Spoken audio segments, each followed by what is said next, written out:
हाँ, चलो अपने मुद्रास्फीति वाला टॉपिक पढ़ रहे थे। उसमें अपने ये पढ़ लिया था कि मुद्रास्फीति क्या होती है। उसमें लिखाया था आपको कि वस्तुओं और सेवाओं की कीमतों का निरंतर बढ़ना या वस्तुओं और सेवाओं की कीमतों में सतत वृद्धि या दीर्घकाल तक जो वृद्धि होती है उसी को अपन क्या कहते हैं, मुद्रास्फीति कहते हैं। किसी एक वस्तु की कीमत का बढ़ना मुद्रास्फीति नहीं है। सामान्य कीमत स्तर या वस्तुओं की औसत कीमतों का बढ़ना मुद्रास्फीति है। फिर अपने ये पढ़ा था कि मुद्रास्फीति में वस्तुओं और सेवाओं दोनों की कीमतें बढ़ती हैं, लेकिन मुद्रा का मूल्य क्या हो जाता है, कम हो जाता है। देखो क्वेश्चन यहीं से बन करके आता है कि मुद्रास्फीति में क्या सिचुएशन होती है। तो आपको दो लाइन याद रखनी है, वस्तुओं और सेवाओं की कीमतें तो बढ़ती हैं और मुद्रा का मूल्य घट जाता है। अगर क्वेश्चन आ जाए कि मुद्रा के मूल्य का क्या अर्थ है, तो मुद्रा के मूल्य का अर्थ बताना है उसकी परचेजिंग पावर, उसकी क्रय शक्ति। क्रय शक्ति मतलब मुद्रा की एक इकाई वस्तुओं और सेवाओं की कितनी मात्रा खरीद सकती है। जितनी मात्रा खरीद सकती है वो उसकी क्या कहलाती है, परचेजिंग पावर कहलाती है, उसकी क्रय शक्ति कहलाती है। फिर अपने पढ़ा था कि मुद्रास्फीति का मापन कैसे किया जाता है। तो मुद्रास्फीति का मापन दो आधारों पर किया जाता है, या इसके दो माप हैं। एक तो जीएनपी अवस्फीतिक, इसको कई बार जैसे आपके 10th की क्लास में दे रखा है राष्ट्रीय आय अवस्फीतिक, तो बात एक ही है। और जीएनपी अवस्फीतिक कैसे निकाला जाता है आपको पता है, मौद्रिक जीएनपी बटा वास्तविक जीएनपी गुणा 100, जो मैं आपको राष्ट्रीय आय में पढ़ाई थी उसे मैं लिखा चुका हूँ आपको। और दूसरा कीमत सूचकांक। अगर प्रश्न आ जाए कि भारत में मुद्रास्फीति का मापन किस आधार पर किया जाता है, तो आपका उत्तर होना चाहिए कीमत सूचकांक के द्वारा। दो तरह के कीमत सूचकांक तैयार होते हैं, एक तो WPI होल प्राइस इंडेक्स, जिसको बोलते हैं थोक मूल्य सूचकांक या थोक कीमत सूचकांक। दूसरा है कंज्यूमर प्राइस इंडेक्स, उपभोक्ता मूल्य सूचकांक। थोक मूल्य सूचकांक का आधार वर्ष 2011-12 है और उपभोक्ता मूल्य सूचकांक का आधार वर्ष 2012 है। थोक मूल्य सूचकांक में केवल वस्तुओं को ही शामिल किया गया है। एक चीज उसमें और भी ध्यान रख लेना आप, थोक मूल्य ना, इसका मतलब वस्तुओं के थोक भाव लिए गए हैं। मतलब थोक भाव जानते हो ना, जिस भाव के ऊपर व्यापारी खरीदते हैं वो कौन सा होता है, थोक भाव होता है। तो थोक भावों में कितना चेंजेज आया है उसका मापन तो करता है WPI। और जो आपके रिटेल प्राइस होती हैं, जिसको अपन खुदरा मूल्य या फुटकर मूल्य कहते हैं, जिस पर उपभोक्ता खरीदते हैं, जैसे अपन लोग वस्तुओं को खरीदते हैं तो अपन कौन सी प्राइस पे खरीदते हैं, रिटेल प्राइस पर, जिसको बोलते हैं खुदरा कीमतें या फुटकर कीमतें खरीदते हैं। तो रिटेल प्राइस में जो चेंजेज आता है उसका मेजरमेंट कौन करता है, CPI करता है। और थोक भावों के अंदर जो चेंजेज आता है उसका मेजरमेंट कौन करता है, WPI करता है। क्लियर है यहाँ तक। WPI का निर्माण कौन करता है, उद्योग एवं वाणिज्य मंत्रालय। CPI का निर्माण कौन करता है, CSO करता है, केंद्रीय सांख्यिकी कार्यालय करता है। इतनी बात मेरे हिसाब से क्लियर है आपके, कोई दिक्कत नहीं।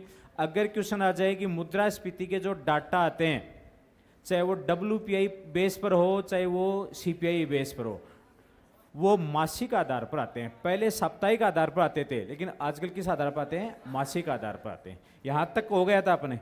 आज अपन पढ़ेंगे वे मुद्रास्फीति कैसे होती है, क्या कारण है, मुद्रास्फीति कितने के प्रकार की होती है। तो आप सबसे पहले लिखो मुद्रास्फीति के प्रकार।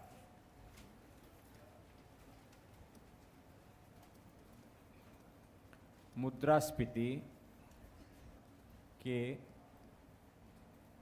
प्रकार। मुद्रास्फीति के प्रकार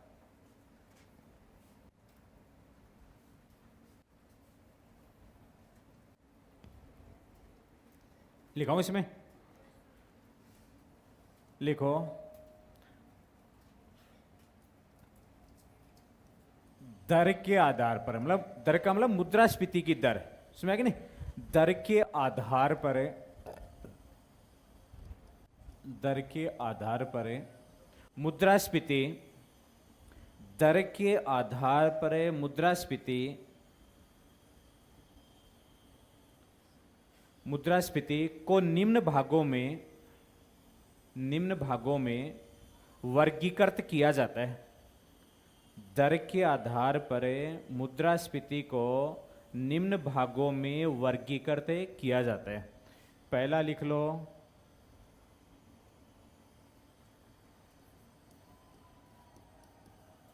रेंगती मुद्रास्फीति, रेंगती मुद्रास्फीति, रेंगती मुद्रास्फीति। कलर सही लें क्या? हाँ है।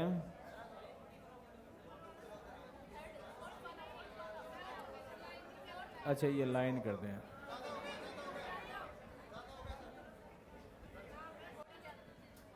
अब ये ज़्यादा हो जाएगा यार।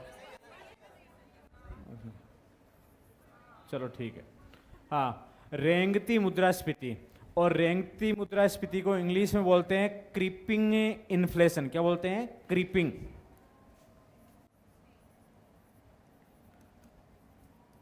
क्रीपिंग इन्फ्लेशन, क्रीपिंग इन्फ्लेशन, रेंगती मुद्रास्फीति। अब इसमें इसकी दर भी लिख लेना साथ साथ में, या एक साथ लिखा दूंगा इनको। चलो दूसरी लिख लो आप, चलती मुद्रास्फीति, मुद्रास्फीति, चलती मुद्रास्फीति, जिसको बोलते हैं वॉकिंग इन्फ्लेशन। ठीक है ना, इंग्लिश में लिखना चाहो वो इंग्लिश में लिखा वॉकिंग इन्फ्लेशन। और 3 नंबर लिखो दौड़ती मुद्रास्फीति, दौड़ती मुद्रास्फीति। और 4 नंबर लिख लो सरपट दौड़ती, सरपट दौड़ती या कूदती, कूदती मुद्रास्फीति, सरपट दौड़ती या कूदती मुद्रास्फीति। इसका इंग्लिश वर्ड जरूर लिख लेना आप। इसको इंग्लिश वर्ड में देखो बोलते हैं हाइपर, हाइपर, एक मिनट,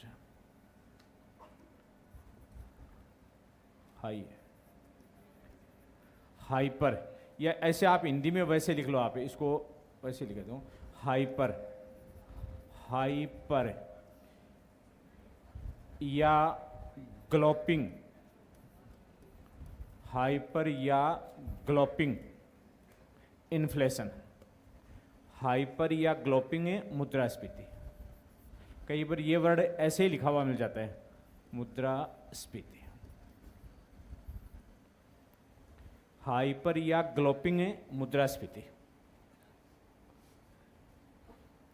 अब आप सुन लो एक बार, देखो रेंगती मुद्रास्फीति किसको कहेंगे कि भाई कीमतें बढ़ रही हैं, लेकिन कीमतों के बढ़ने की जो दर है वो बहुत कम है, बहुत कम दर है। मतलब कीमतों के बढ़ने की दर है वो मान लो कि 2% से 3%।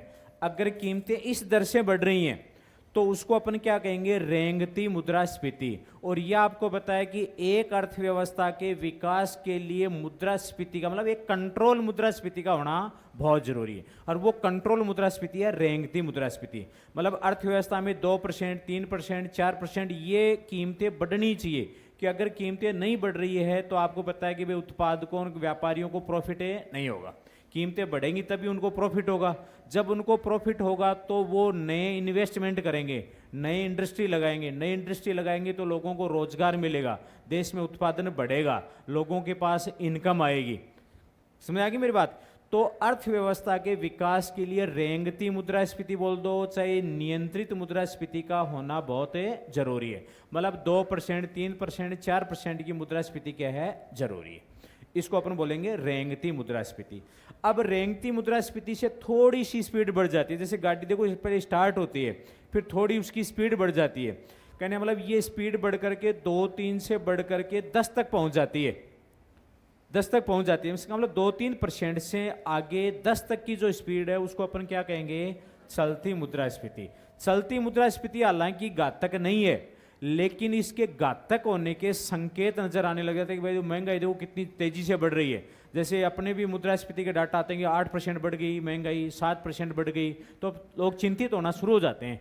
तो 2-3% से लेकर के 10% तक की जो दर है, इसको ऐसे लिख सकते 2 से 3% से 10%, ये जो दर रहेगी मुद्रास्फीति की, उसको अपन क्या कहेंगे, चलती मुद्रास्फीति। हालांकि खतरनाक नहीं है, लेकिन इससे यहां से खतरनाक होने के संकेत शुरू हो जाते हैं कि भाई अब ये कभी भी दौड़ना शुरू कर सकती है। अभी तो चल ही रही है, पहले रेंग रही थी, अब चलना शुरू हो गई, ये कभी भी दौड़ना शुरू कर देगी, और दौड़ना शुरू कर देगी तब खतरनाक संकेत आने लग जाएंगे।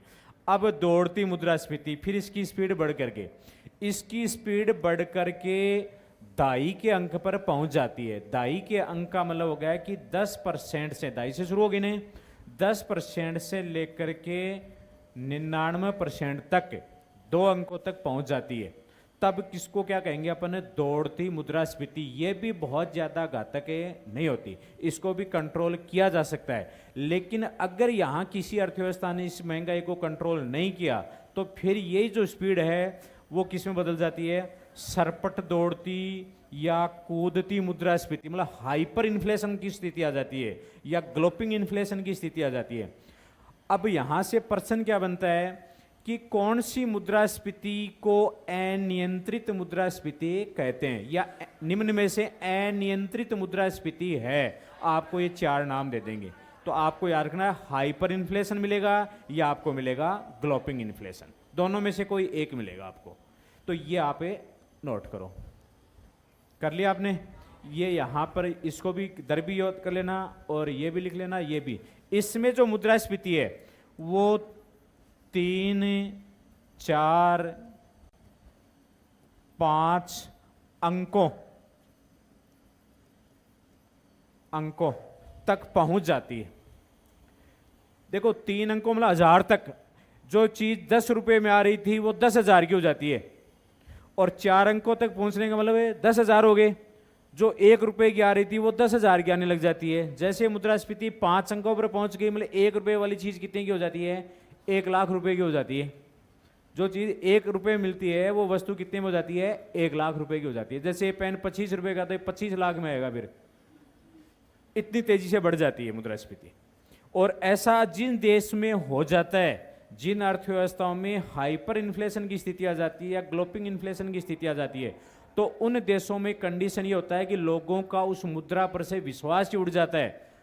जो गवर्नमेंट ने जो करेंसी चला रखी है, उस करेंसी पर से विश्वास ही उठने लग जाता है। लोग फिर करेंसी में लेन देन करने के बजाय वस्तुओं में लेन देन करने लग जाते हैं, क्योंकि उसकी वैल्यू इतनी कम हो जाती है कि लोग थैलों में भर भर के नोट लेकर के जाते हैं मार्केट के अंदर, और इतना सा सामान लाते हैं कि जेब के अंदर सामान रख करके लाते हैं। नोट ले जाते हैं थैलों में और सामान लाते हैं जेब में। ये कंडीशन हो जाती है। हुई भी थी पीछे, हॉलैंड वगैरह में ये कंडीशन आई थी। हाँ, लोग ट्रक भर भर के नोटों के लेकर के जाते थे, कोई सामान खरीदना था, तो ये स्थिति आ जाती है। तो फिर लोगों का मुद्रा पर से विश्वास उठ जाता है। फिर लोग लेन देन मुद्रा के माध्यम से नहीं करेंगे। भाई तो पिस्सा हमको नहीं, तुम्हारा ये चीज़ ले जा रहे हो तो ये वापस दे देना, पैसों में लेन देन करना बंद कर देते हैं। तो ये सबसे खतरनाक स्थिति है। अब आप इसमें 2-3 एक लाइनें लिख लो। पहली लाइन लिखो, आर्थिक विकास के लिए, नीचे एरो का निशान लगाए लिखो, आर्थिक विकास के लिए, आर्थिक विकास के लिए नियंत्रित मुद्रास्फीति, नियंत्रित मुद्रास्फीति, ब्रैकेट में लिख लेना 2 से 4%, 2 से 4% का होना आवश्यक है। 2 से 4% का होना आवश्यक है। मतलब इतनी मुद्रास्फीति है वो अर्थव्यवस्था में टॉनिक का सा काम करती है। किसका काम बताया मैंने, टॉनिक का। मतलब इसमें अर्थव्यवस्था को क्या है कि गति मिलती है, ये जरूरी है। फिर दूसरी लाइन आपसे पूछी जा सकती है, हाइपर मुद्रास्फीति, नीचे लिखो, मैं जो लैंग्वेज बोल रहा हूं वही लिखो आप, हाइपर मुद्रास्फीति अथवा, हाइपर मुद्रास्फीति अथवा ग्लोपिंग मुद्रास्फीति, हाइपर मुद्रास्फीति अथवा ग्लोपिंग मुद्रास्फीति अनियंत्रित मुद्रास्फीति होती है। अनियंत्रित मुद्रास्फीति होती है।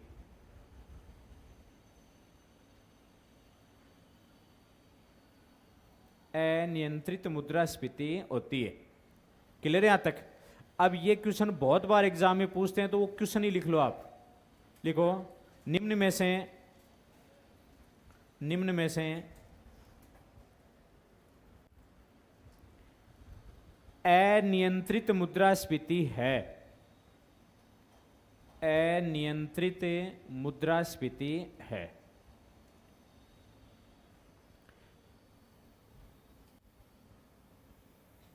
अनियंत्रित मुद्रास्फीति है। पहला ऑप्शन लिखो,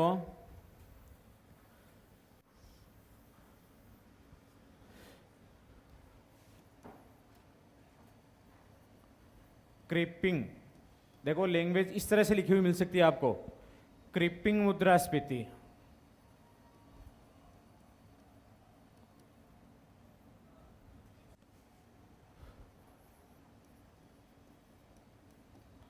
रनिंग मुद्रास्फीति, रनिंग मुद्रास्फीति। तीसरा हाइपर मुद्रास्फीति, हाइपर मुद्रास्फीति। 4 नंबर लिखला, इनमें से कोई नहीं, इनमें से कोई नहीं। तो इसमें उत्तर कौन सा कर देना आपने? 3 नंबर।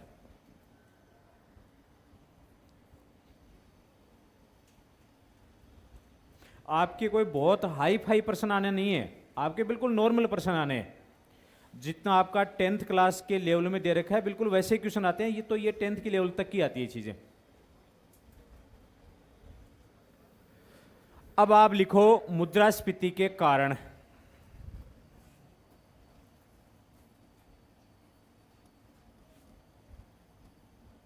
मुद्रास्फीति के कारण भाई महंगाई क्यों उत्पन्न होती है, या मुद्रास्फीति इन्फ्लेशन क्यों आता है? तो एक चीज तो आप यह ध्यान रखना कि मुद्रास्फीति उत्पन्न करने का कोई एक कारण नहीं होता, बहुत सारे कारणों का सामूहिक रूप होता है। कभी किसी कारण से महंगाई बढ़ जाती है, कभी किसी कारण से महंगाई बढ़ जाती है, समझे नहीं? तो मुद्रास्फीति का कोई एक स्पष्ट कारण नहीं है, मुद्रास्फीति कई कारणों का एक संयुक्त रूप होती है। ये बात लिखाने की जरूरत नहीं है मुझे, क्योंकि मुद्रास्फीति महंगाई किसी भी कारण से बढ़ सकती है, कोई एक पर्टिकुलर कारण इसका नहीं होता। अब अपन उन कारणों की व्याख्या करेंगे अपने। तो पहली लाइन तो आप ये लिखो इसमें, मुद्रास्फीति, मुद्रास्फीति अर्थव्यवस्था में, मुद्रास्फीति अर्थव्यवस्था में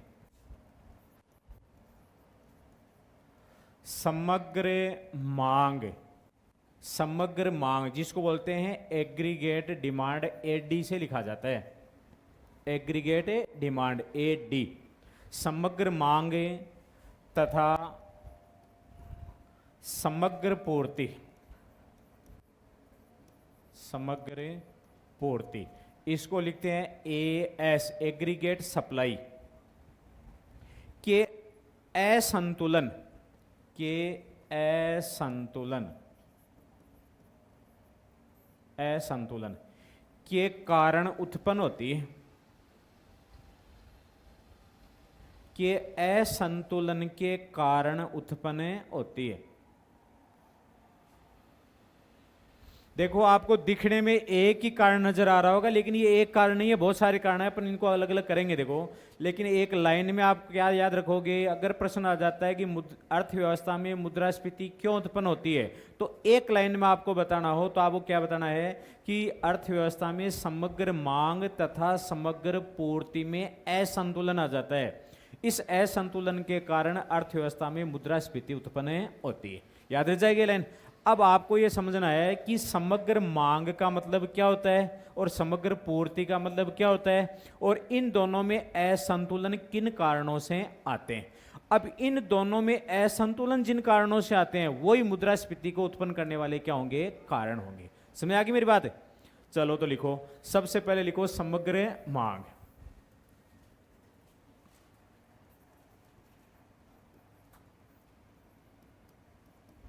समग्र मांग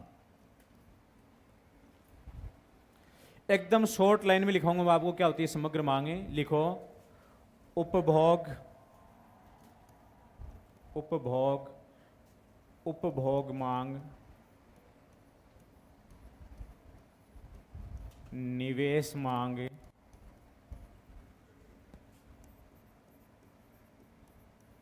सरकारी मांग और निवल निर्यात मांग। निवल निर्यात मांग का योग ही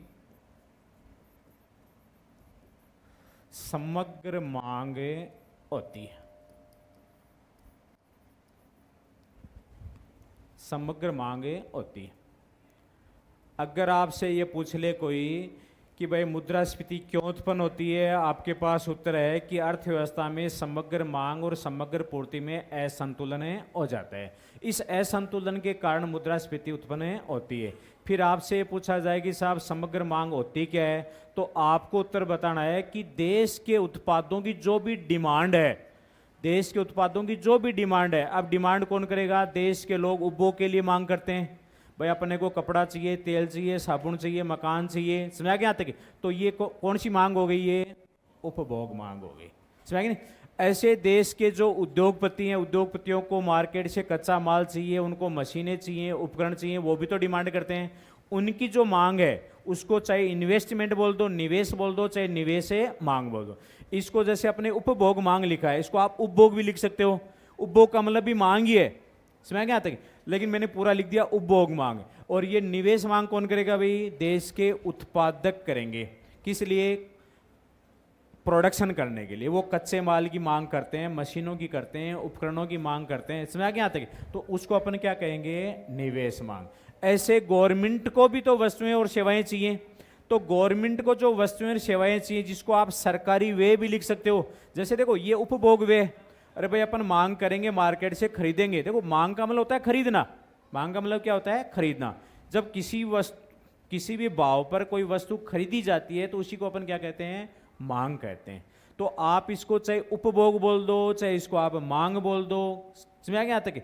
ये जैसे निवेश है तो इसका मतलब भी निवेश व्यय है, ये उपभोग व्यय है, ये निवेश व्यय है, ये सरकारी व्यय गवर्नमेंट का खर्चा है। भाई गवर्नमेंट भी तो वस्तुएं सेवाओं की डिमांड करती है तो खर्चा लगेगा, तो इसको आप सरकारी व्यय भी बोल सकते हो। ये निवल निर्यात मांग या निवल निर्यात व्यय बोल सकते हो, जिसे आपने लिखा था राष्ट्रीय आय में अक्स माइनस एम।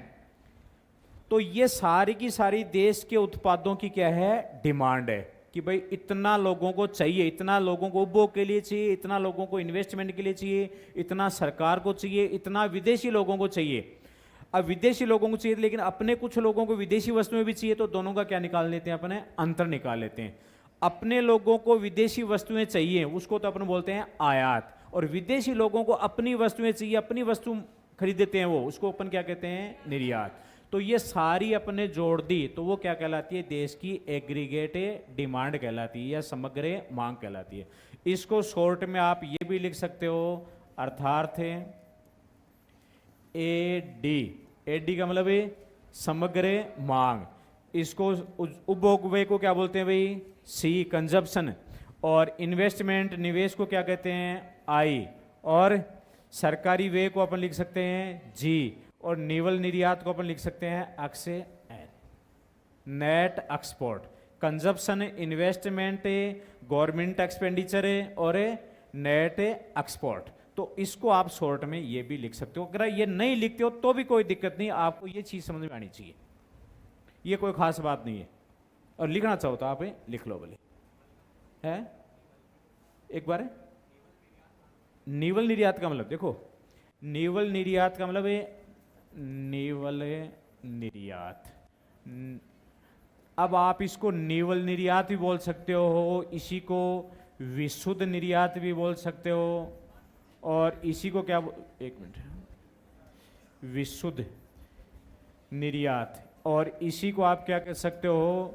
शुद्ध निर्यात भी बोल सकते हो। इसको एक ही चीज है ये, शुद्ध निर्यात। और इसका मतलब होता है मतलब नेट एक्सपोर्ट। इंग्लिश में तो क्या कहेंगे? Net export. हिंदी में मैंने 3 नाम लिखे हैं, निवल निर्यात, विशुद्ध निर्यात या शुद्ध निर्यात। इसका मतलब होता है निर्यात चाहे तो निर्यात लिख लो, चाहे निर्यात व्यय लिख लो, समझा कि नहीं? चाहे निर्यात लिखो चाहे निर्यात व्यय, माइनस क्या करना आप आयात। तो निर्यात माइनस आयात। निर्यात का मतलब है विदेशी लोगों द्वारा अपने उत्पादों पर खर्चा, और आयात का मतलब है अपने लोगों द्वारा विदेशी वस्तुओं पर खर्चा। क्लियर हो गई इतनी बात? ये तो होगी आपकी समग्र मांग। मिटा दूं इसको?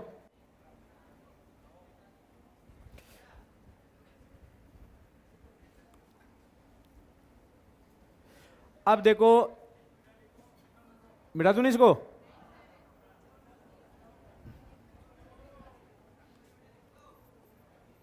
एक आपकी समग्र पूर्ति, जिसको बोलते हैं एग्रीगेट सप्लाई।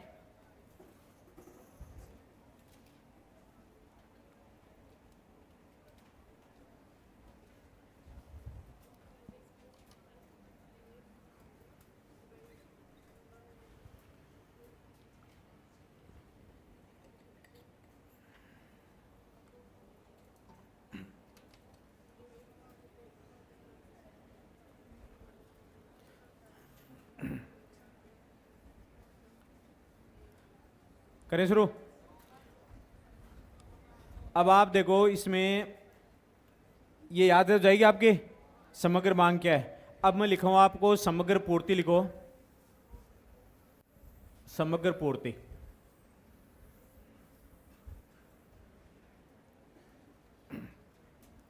लिखो देश में या अर्थव्यवस्था में समग्र पूर्ति में लिखा रहा हूं मैं, अर्थव्यवस्था में उपलब्ध साधनों, अर्थव्यवस्था में उपलब्ध साधनों तथा उपलब्ध टेक्नोलॉजी, उपलब्ध साधनों तथा उपलब्ध टेक्नोलॉजी के द्वारा उत्पादित वस्तुओं व सेवाओं की मात्रा, उत्पादित वस्तुओं व सेवाओं की मात्रा, क्वांटिटी। लिख लिया आपने? समग्र पूर्ति कहलाती है, समग्र पूर्ति कहलाती है।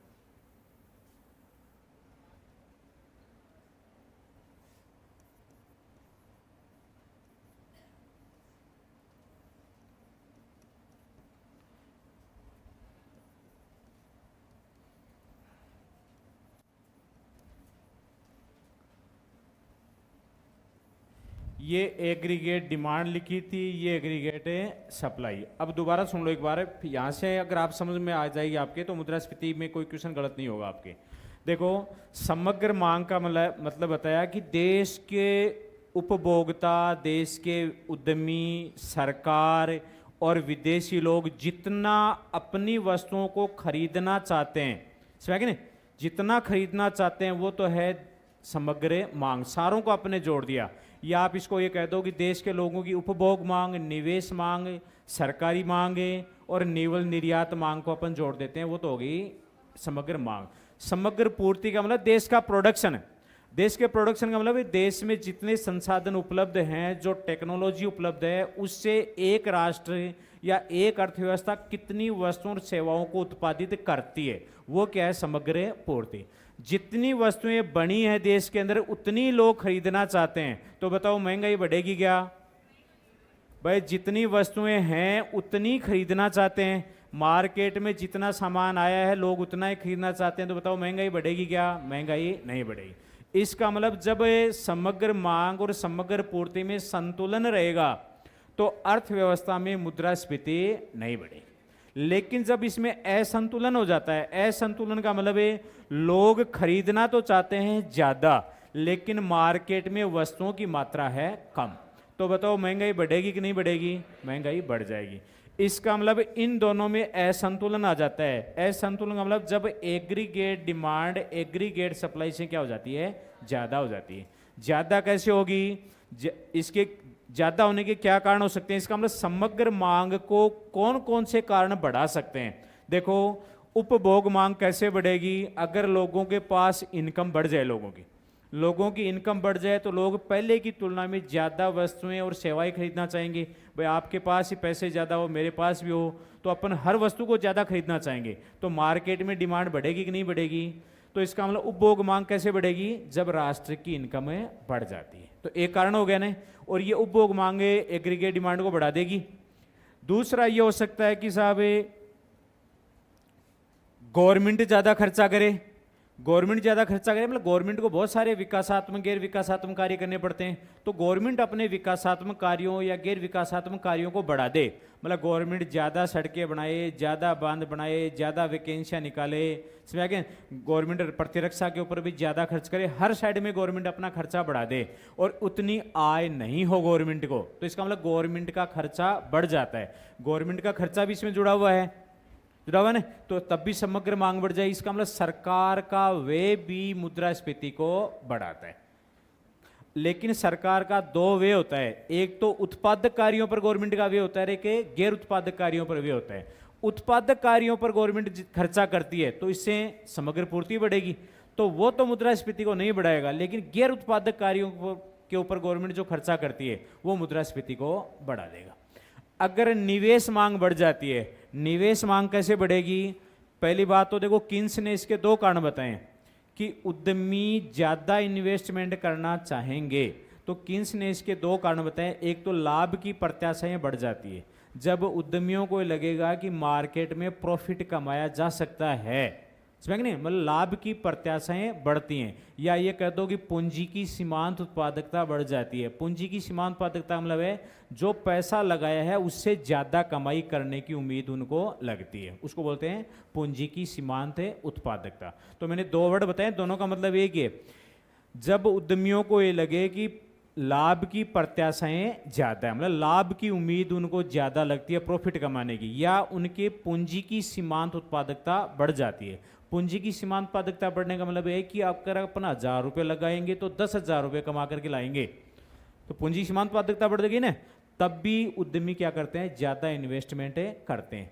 दूसरा कारण किन से बता रहा है कि अगर ब्याज की दरें कम हो जाती हैं मार्केट में, तब भी उद्यमी बैंकों से लोन लेकर के क्या करते हैं, इन्वेस्टमेंट करते हैं।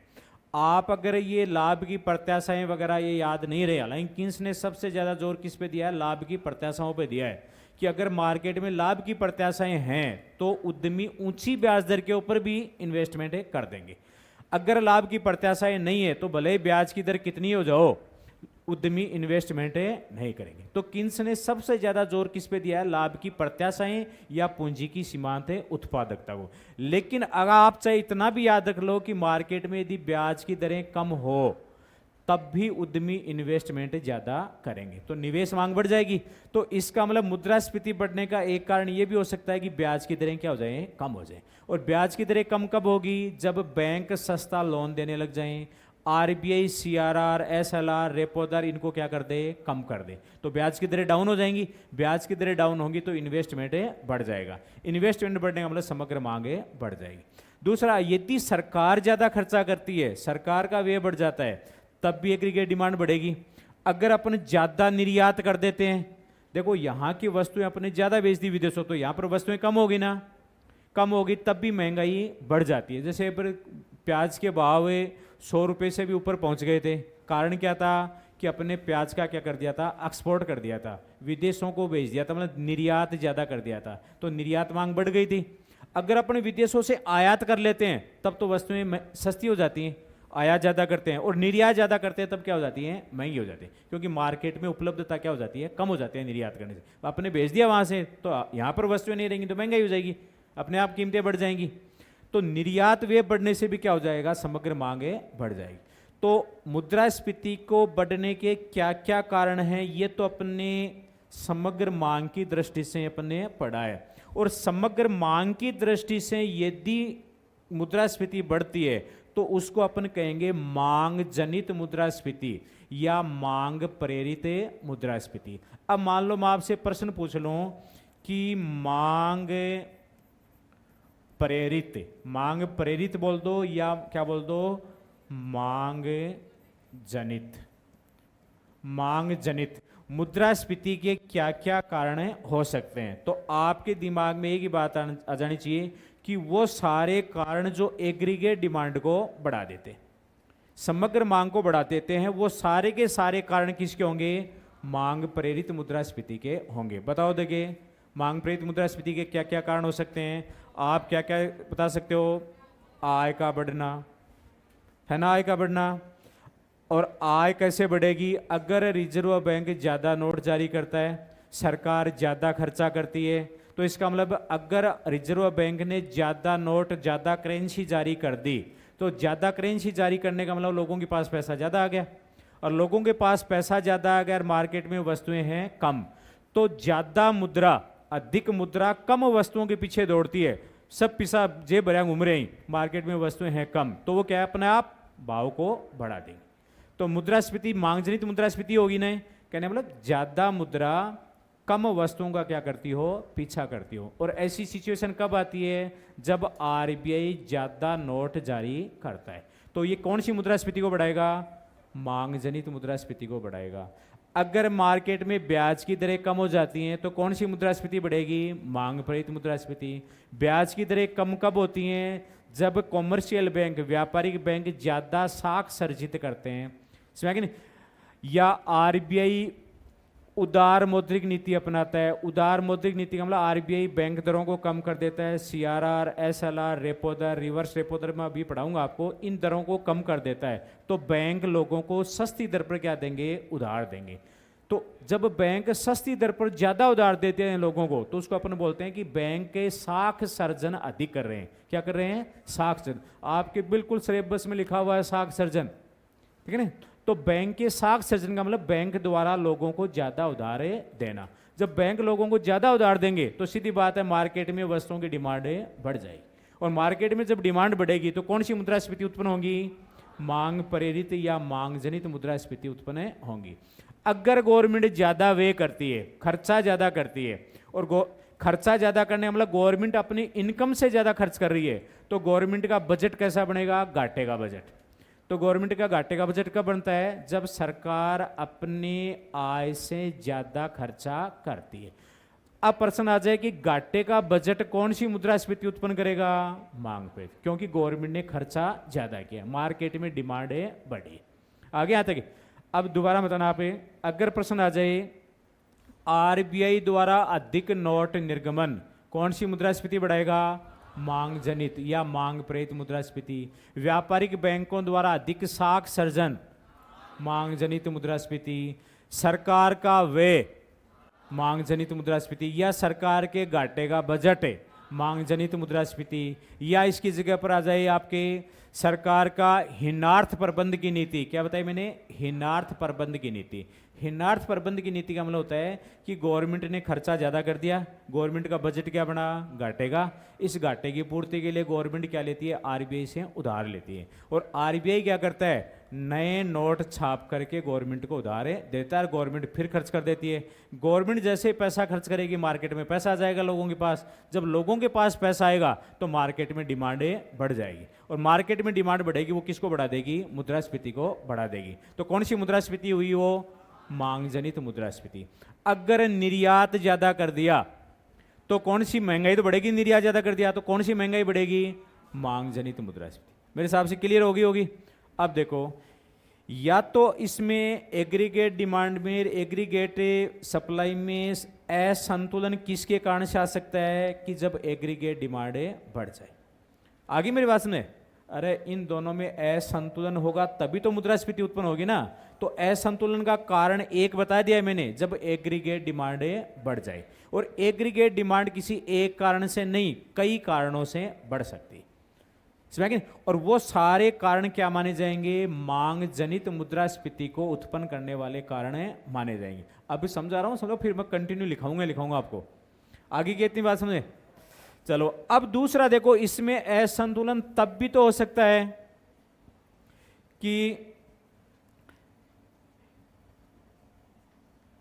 एग्रीगेट डिमांड में तो कोई चेंज नहीं हो। एग्रीगेट डिमांड तो लोगों की मांग तो वो की वही है, लेकिन मार्केट में वस्तुओं और सेवाओं की उत्पादन मात्रा क्या हो जाए? कम हो जाए। उत्पादन मात्रा कम कैसे होगी? कि उत्पादन करने की, प्रोडक्शन करने की कॉस्ट बढ़ जाए। जब प्रोडक्शन करने की कॉस्ट बढ़ जाती है तो लोग उस कीमतों पर फिर प्रोडक्शन नहीं करेंगे। भाई इस भाव के ऊपर, जैसे मान लो महंगाई बढ़ जाए, अब जैसे आपकी मान लो कि फीस कितनी है, 20,000 रुपये है, हाँ 21,000 है, 21,500 है मान लो आप, जो भी है 21,500 मान लिया, सही है। तो आपकी फीस है 21,500। अब मान लो कि पढ़ाने वाले मास्टर अपना पेमेंट बढ़ा लें, किराया, ये जो बिल्डिंग का किराया वगैरह बढ़ जाए, सारी चीज़ों का खर्चा बढ़ जाए, बिजली का बिल बढ़ जाए, तो अब सेवा की सप्लाई 21,500 पर संभव है क्या? नहीं है। तो इसका मतलब 21,500 पर सेवा की सप्लाई अब नहीं हुई। क्यों नहीं हुई?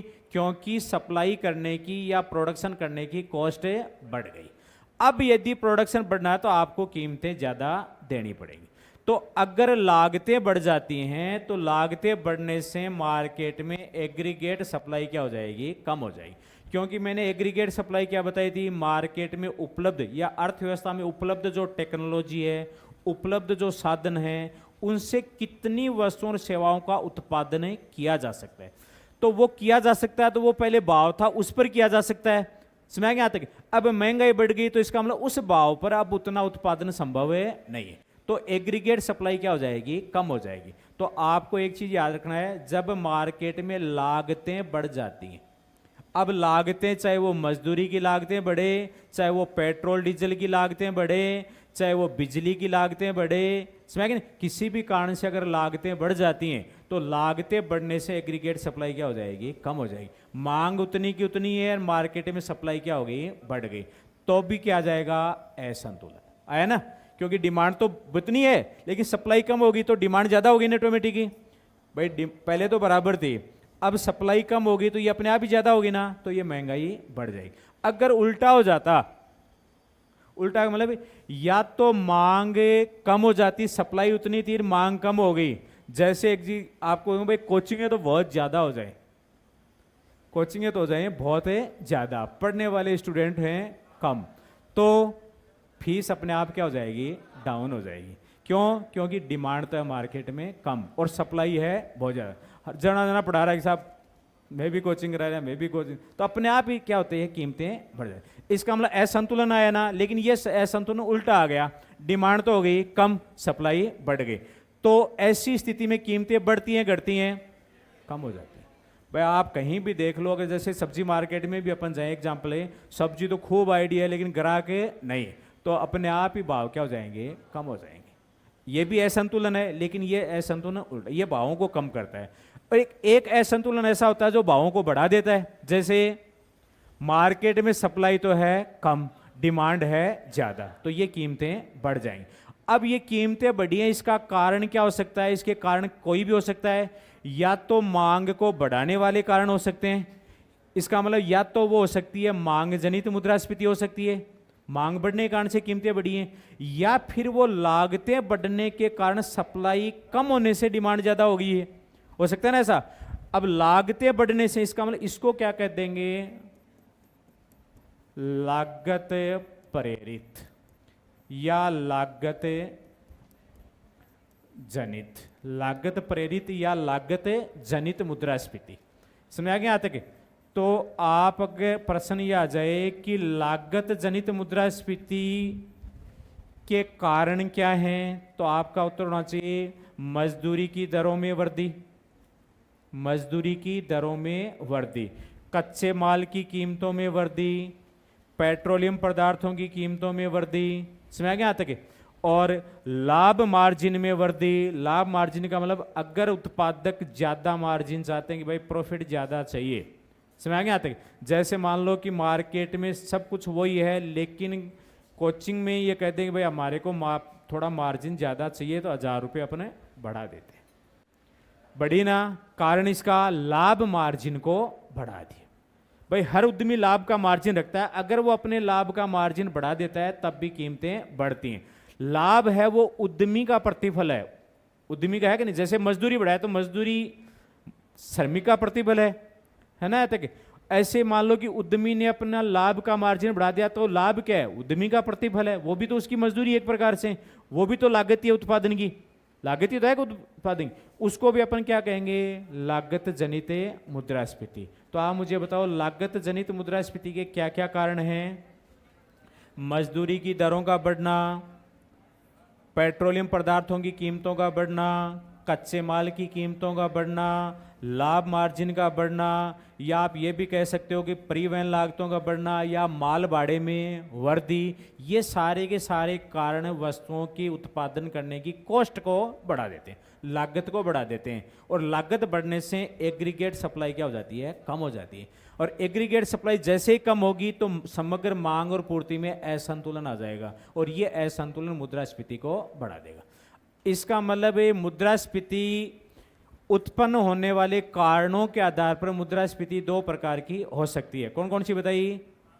मांग जनित मुद्रास्फीति और लागत जनित मुद्रास्फीति। आपको पता होना चाहिए मांग जनित मुद्रास्फीति के कारण क्या क्या हैं और लागत जनित मुद्रास्फीति के कारण क्या क्या है। हो गया यहां तक? तो अब मुद्रास्फीति का क्या कारण है, तो आपका उत्तर होना चाहिए समग्र मांग और समग्र पूर्ति में असंतुलन। असंतुलन किस कारण से आ सकता है? तो असंतुलन के वैसे तो तीन कारण बता सकते हो आप। एक कारण तो जब समग्र मांग बढ़ जाए, समग्र मांग बढ़ने से जो मुद्रास्फीति होगी उसको अपन कहेंगे मांग जनित मुद्रास्फीति। एक कारण हो सकता है कि समग्र पूर्ति कम हो जाए, समग्र पूर्ति कम करने वाले जो भी कारण है उसको अपन क्या कहेंगे, लागत जनित मुद्रास्फीति। इसके कम होने से महंगाई बढ़ी है ना, इसके भाई मांग उतनी है, प्रोडक्शन कम हो गया तो सीधी बात है महंगाई तो बढ़नी है। तो मांग उतनी है, ये कम हो गया, इसका मतलब लागतें बढ़ी हैं।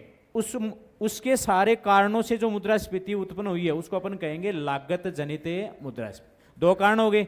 एक ऐसा भी हो सकता है कि दोनों में ही चेंज आ रहे हो, समग्र मांग भी बढ़ रही है और समग्र पूर्ति क्या हो रही है, कम हो रही है। दोनों साथ साथ हो रहे हैं, मांग का बढ़ना, पूर्ति का घटना। दोनों एक साथ भी हो सकते हैं, दोनों अलग अलग भी हो सकते हैं, तब भी महंगाई बढ़ सकती है। या ऐसा भी हो सकता है भाई कि दोनों ही बढ़ रहे हो, समग्र मांग भी बढ़ रही है और समग्र पूर्ति भी बढ़ रही है, लेकिन समग्र पूर्ति के बढ़ने की दर तो है कम और समग्र मांग के बढ़ने की दर है ज्यादा, तब भी मुद्रास्फीति उत्पन्न हो सकती है। तो इसका मतलब अब आप मेरे हिसाब से क्लियर हो गई होगी आपके भाई मुद्रास्फीति अर्थव्यवस्था में कीमतें बढ़ती हैं या मुद्रास्फीति उत्पन्न होती है तो उसके क्या कारण हो सकते हैं। एक लाइन में आप बताना चाहो तो आप बता सकते हो कि जब अर्थव्यवस्था में समग्र मांग और पूर्ति में असंतुलन हो जाता है वो ही मुद्रास्फीति को उत्पन्न करता है। अब आगे से अगर ये पूछ ले कि भाई ये असंतुलन क्यों हो जाता है, तो आप असंतुलन के कई कारण बता सकते हो। असंतुलन के इसके संबंध में भी कारण बता सकते हो, इसके संबंध में भी कारण बता सकते हो। तो इसका मतलब मुद्रास्फीति के ये सारे ही कारण क्या हो गए, मुद्रास्फीति को उत्पन्न करने वाले कारण हो गए। क्लियर हो गई? अब लिख लो आप।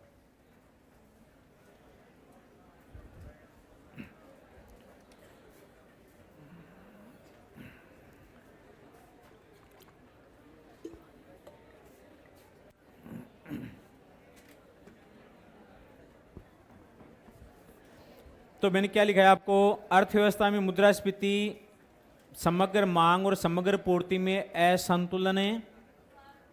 ये लिखा दी ना लाइन मैंने, नहीं लिखाई? दिखाओ मेरे को एक बार, दिखाओ क्या लिखा। अरे ऊपर लिखा रखी है, मुद्रास्फीति अर्थव्यवस्था में समग्र मांग तथा समग्र पूर्ति के असंतुलन के कारण उत्पन्न होती है। फिर मैंने आपको लिखा दिया समग्र मांग क्या होती है, समग्र पूर्ति क्या होती है। लिखो, फिर नीचे लिखो समग्र मांग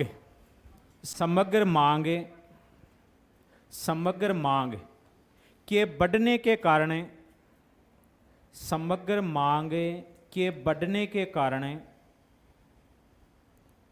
समग्र मांग के बढ़ने के कारण उत्पन्न होने वाली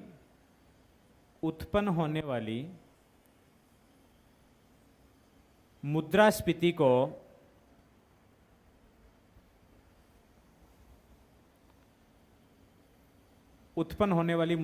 को मांग जनित मुद्रास्फीति, मांग जनित ओब्लिक लगा के क्या लिख लेना, मांग प्रेरित, मांग जनित और ओब्लिक लगा के क्या लिखना है, मांग प्रेरित।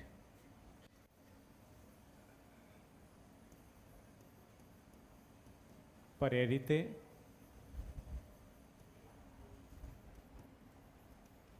मुद्रास्फीति कहते हैं, मांग जनित या मांग प्रेरित मुद्रास्फीति कहते हैं। क्लियर थी बात? फिर लिखो समग्र पूर्ति। समग्र पूर्ति ब्रैकेट में लिख लेना AS। समग्र पूर्ति के घटने के कारण, समग्र पूर्ति के घटने के कारण उत्पन्न होने वाली, समग्र पूर्ति के घटने के कारण उत्पन्न होने वाली मुद्रास्फीति को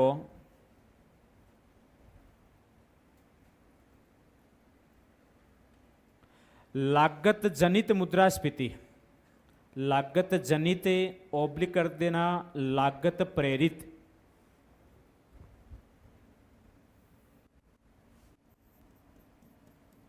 लागत जनित ओब्लिक लगा के लिखना है लागत प्रेरित।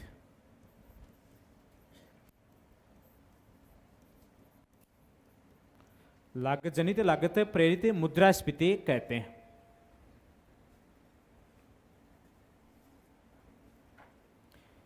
पूर्ति को कम होने के कारण जो मुद्रास्फीति, उसका क्या नाम लिया आपने, लागत जनित या लागत प्रेरित। फिर लिखो समग्र पूर्ति, समग्र पूर्ति, समग्र पूर्ति में कमी, समग्र पूर्ति में कमी उत्पादन लागतों, समग्र पूर्ति में कमी उत्पादन लागतों के बढ़ने के कारण होती है, उत्पादन लागतों के बढ़ने के कारण होती है। क्लियर यहां तक? अब आपको अलग अलग लिखना है। जैसे प्रश्न आ जाए कि मांग जनित मुद्रास्फीति के कारण कौन कौन से हैं, लागत जनित मुद्रास्फीति के कारण कौन कौन से हैं, तो लिखो एडिंग डालो लागत जनित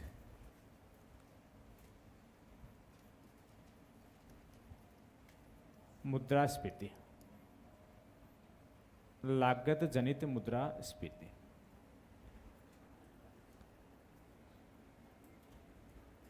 किस कारण से होती है भाई ये? अरे सॉरी, लागत लिख दिया कि मैंने, पहले मांग लिखना था। हाँ सॉरी, पहले लागत लिखा दूंगा फिर।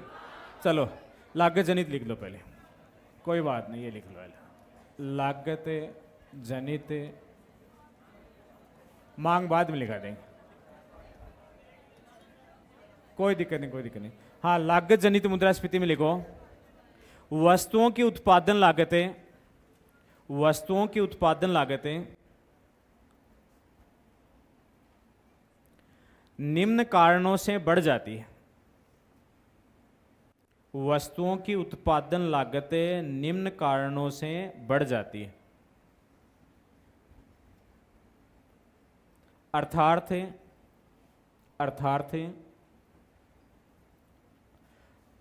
लागत जनित मुद्रास्फीति, अर्थार्थ लागत जनित मुद्रास्फीति के निम्न कारण हैं, निम्न कारण हैं। ये पॉइंट पॉइंट याद रखने आपको, निम्न कारण हैं। पहला लिखो मजदूरी की दरों में वृद्धि। अगर मजदूर अपनी मजदूरी की दरें बढ़ा देते हैं तो मजदूरी एक कॉस्ट होती है उत्पादन की, तो उत्पादन की कॉस्ट बढ़ जाएगी। तो मजदूरी की दरों में वृद्धि एक कारण हो गया। दूसरा कारण लिखो कच्चे माल की कीमतों में वृद्धि। कच्चे माल की कीमतों में वृद्धि।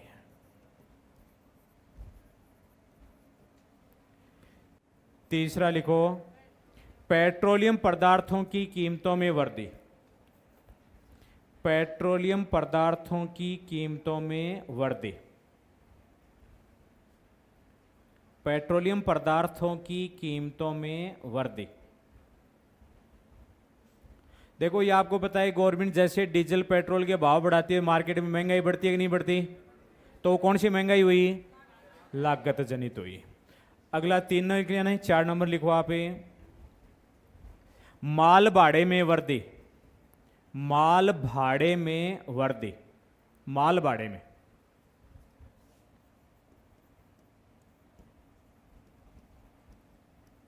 माल भाड़े में वृद्धि। क्योंकि आपको पता है कि ज़्यादातर जो माल का जो परिवहन होता है, ट्रांसपोर्ट जो होता है, वो ट्रकों के माध्यम से होता है। भारत में ज़्यादातर माल का जो ट्रांसफर होता है वो किसके माध्यम से होता है? ट्रांसपोर्ट का काम है ट्रकों के माध्यम।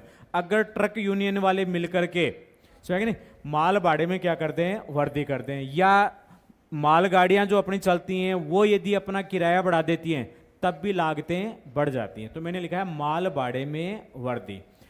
5 नंबर लिख लेना आप, लाभ मार्जिन में वृद्धि। लाभ मार्जिन में वृद्धि। लाभ मार्जिन में वृद्धि। अगर उद्यमी अपने लाभ का मार्जिन बढ़ा देते हैं तब भी कौन सी होगी? लागत जनित मुद्रा, क्योंकि लाभ एक लागत का हिस्सा होता है। क्लियर? यहां तक समझ आ गई ना आपके? अब आप लिखो मांग जनित मुद्रास्फीति। एडिंग डालो, मांग जनित मुद्रास्फीति।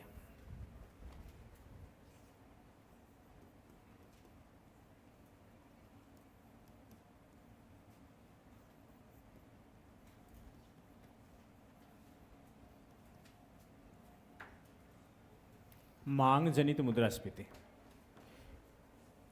लिखो। मांग जनित मुद्रास्फीति में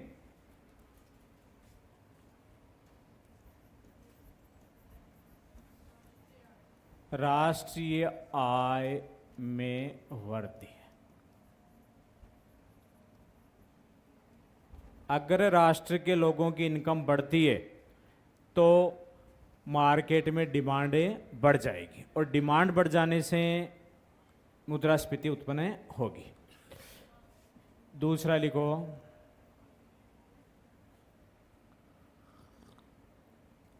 आरबीआई द्वारा अधिक नोट निर्गमन।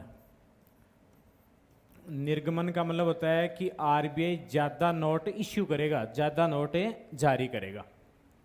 द्वारा अधिक है ना भाई, आरबीआई द्वारा अधिक, आरबीआई द्वारा अधिक नोट निर्गमन। तीसरा लिखो,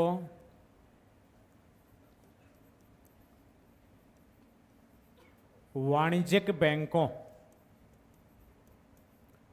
द्वारा, वाणिज्यिक बैंकों द्वारा अधिक साख सर्जन।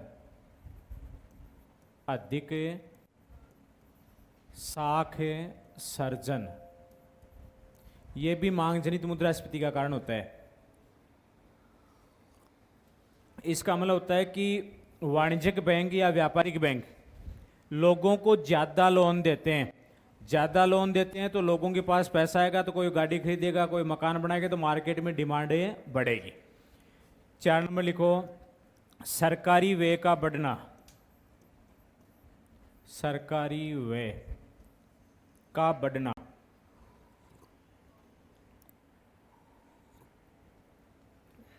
5 नंबर लिखो, घाटे का बजट। घाटे का बजट।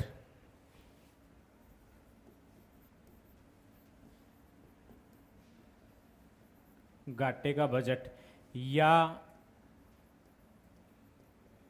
हीनार्थ प्रबंध की नीति।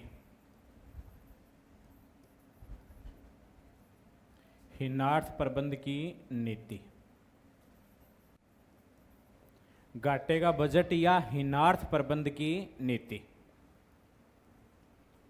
अभी इसको थोड़ा सा मैं लिखवा दूंगा अगर ये समझ नहीं आई तो बात आपकी। घाटे का बजट या हीनार्थ प्रबंध की, आगे क्या समझे? चलो ठीक है फिर। अरे कोई बात नहीं, लिखवा दूंगा, जहाँ समझाने में लिखवा दूंगा, प्रश्न के रूप में लिखवा दूंगा इनको। ठीक है यहाँ तक। तो एक तो राष्ट्रीय आय में वृद्धि या आय में वृद्धि, दूसरा आरबीआई द्वारा अधिक नोट निर्गमन है, वाणिज्यिक बैंकों द्वारा अधिक साख सर्जन, मतलब बैंक ज़्यादा लोन देते हैं तब भी मांग प्रेरित मुद्रास्फीति उत्पन्न होगी। अगर गवर्नमेंट का व्यय बढ़ जाता है तब भी मांग प्रेरित मुद्रास्फीति उत्पन्न होगी। और घाटे का बजट बनाती है गवर्नमेंट, और उस घाटे के बजट की पूर्ति आरबीआई से उधार लेकर के करती है, और आरबीआई नए नोट छाप करके सरकार को पैसा देता है, तो वो पैसा फिर मार्केट में आता है, तो वो डिमांड को बढ़ा देता है। और एक और लिख लो, निर्यातों में वृद्धि, निर्यातों में वृद्धि, निर्यातों में वृद्धि। क्लियर यहां तक। अब नीचे एक लाइन लिख लो आप, है। हाँ हाँ, जन कल्याणकारी नीतियां बिल्कुल हो सकती, क्यों नहीं हो सकती, बिल्कुल हो सकती है भाई। गवर्नमेंट जन कल्याण के लिए क्या करती है, जन कल्याण के लिए मान लो कि गवर्नमेंट ने, है, हाँ बजट में आ गए ना, तो ये चीजें क्या है कि जन कल्याण की हो, चाहे कोई गवर्नमेंट का खर्चा है वो समग्र मांग को बढ़ाएगा। देखो गवर्नमेंट का खर्चा लोगों की इनकम होती है। अब सुनो, गवर्नमेंट का खर्चा क्या होती है, लोगों की इनकम होती है। गवर्नमेंट जितना ज़्यादा खर्च करेगी लोगों की इनकम उतनी ज़्यादा बढ़ेगी। भाई अपने घर में तो पेड़ तो किसी के लगा हुआ नहीं है ना, अपने पास जो पैसा आ रहा है वो पैसा कौन सा आ रहा है, आरबीआई नोट जारी करता है, और आरबीआई नोट अपने को तो देता नहीं है, किसको देता है, गवर्नमेंट को देता है। गवर्नमेंट उसको खर्चा करती है, खर्चा करती है तो वो किसी के पास चलाता है, कोई किसी के पास चलाता है, तो वो बढ़ जाता है। तो गवर्नमेंट खर्चा करेगी तो सीधी बात है पब्लिक के पास पैसा ज़्यादा आएगा, लोगों की इनकम बढ़ेगी। और लोगों की इनकम बढ़ती है, जैसे आज आप नौकरी लगोगे, गवर्नमेंट आपको पेमेंट करेगी, आपको वेतन देगी, गवर्नमेंट का तो खर्चा ही है ना, ये जन कल्याण का ही तो खर्चा है। क्योंकि आप मास्टर बनोगे, लोग पढ़ाओगे, समाज में एजुकेशन बढ़ेगी, एजुकेशन सुधरेगी, एजुकेशन सुधरेगी तो समाज के कल्याण का सबसे बड़ा हिस्सा एजुकेशन होती है। कल्याण तो गवर्नमेंट का तो खर्चा हुआ है, जन कल्याण का काम है, लेकिन जैसे आपको वेतन देगी आपके हाथ में तो पैसा आएगा ना, आपके हाथ में जब पैसा आता है तो सीधी बात है मार्केट में डिमांड बढ़ेगी। आज आप अपनी डिमांड को दबाए हुए बैठे हो कि जब नौकरी लगा तब सामान खरीदांगा, और जैसे आपके वेतन आता है तो सीधी बात है मार्केट में आप जाओगे। हर आदमी जाता है जब जेब में पैसा आता है तो कि मार्केट में डिमांड बढ़ जाती है। क्लियर आते। लेकिन एक चीज यहां पर ध्यान रखना भाई, गवर्नमेंट का उत्पादक व्यय है वो मुद्रास्फीति को नहीं बढ़ाता है। गवर्नमेंट का उत्पादक व्यय का मतलब चाहे वो एग्रीकल्चर का प्रोडक्शन बढ़ाने के लिए खर्च कर रही हो, चाहे वो औद्योगिक क्षेत्र के उत्पादन को बढ़ाने के लिए खर्च कर रही हो, गवर्नमेंट का उत्पादक व्यय है वो मुद्रास्फीति को नहीं बढ़ाता। क्यों नहीं बढ़ाता, क्योंकि उससे प्रोडक्शन भी बढ़ता है साथ में, समझ। लेकिन गैर उत्पादक व्यय है वो मुद्रास्फीति को बढ़ाता है। तो ये चीजें मैं एक दो लाइन में आपको लिखा देता हूं, ये लिखाने वाला था मैं आपको। हाँ, तो पहली लाइन तो आप ये लिखो, सरकार का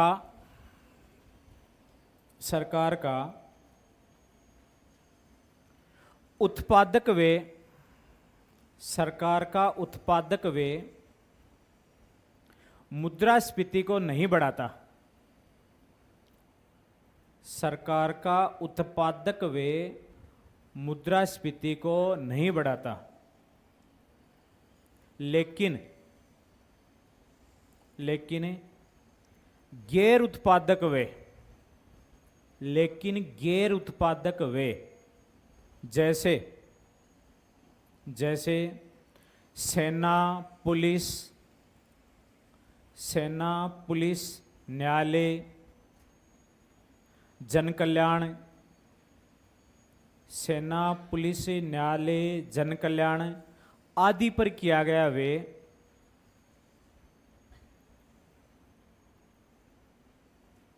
सेना, पुलिस, न्यायालय, जन कल्याण आदि पर किया गया व्यय मुद्रास्फीति को बढ़ाता है।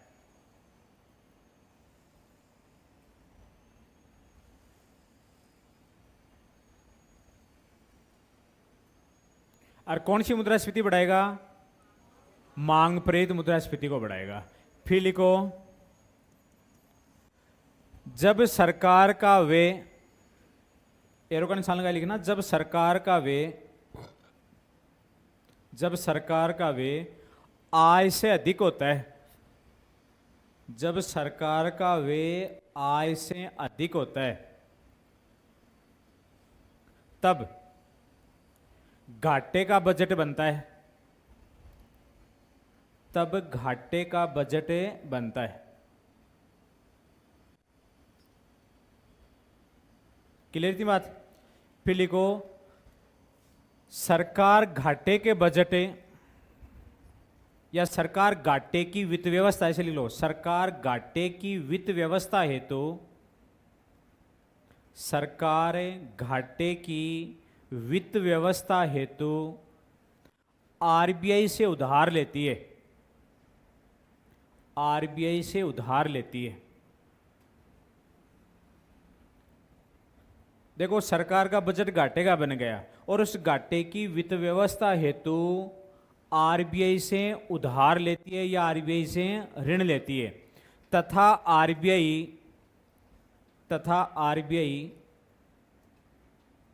नई मुद्रा जारी करके, नई मुद्रा मतलब और नोट छाप दिए उसने, नई मुद्रा जारी करके सरकार को ऋण देता है, नई मुद्रा जारी करके सरकार को ऋण देता है। इसे ही घाटे की वित्त व्यवस्था कहते हैं, इसे ही घाटे की वित्त व्यवस्था कहते हैं।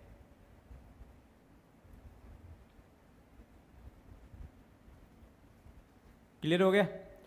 अब देखो एक क्वेश्चन थोड़ा सा टेक्निकल इस तरह से बन सकता है, जैसे प्रश्न आ जाए कि पिछले कुछ वर्षों से जो मुद्रास्फीति बढ़ रही है, पिछले कुछ वर्षों से जो मुद्रास्फीति बढ़ रही है उसका मुख्य कारण क्या है? क्वेश्चन लिखो।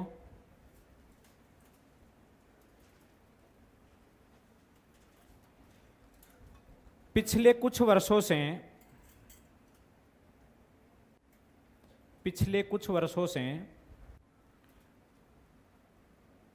बढ़ती मुद्रास्फीति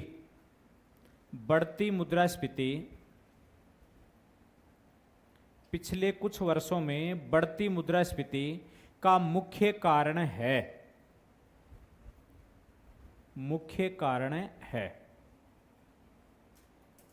पहला लिखो ऑप्शन है सरकारी व्यय में वृद्धि, पहला ऑप्शन है सरकारी व्यय में वृद्धि, लिख लिया। दूसरा लिखो करों में वृद्धि, करों में वृद्धि।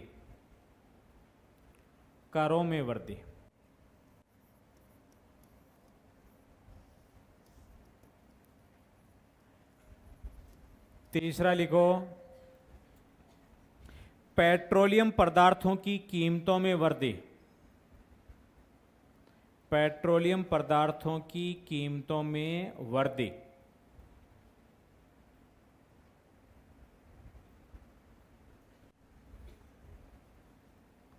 चार नंबर लिखो वाणिज्यिक बैंकों द्वारा अधिक साख सर्जन,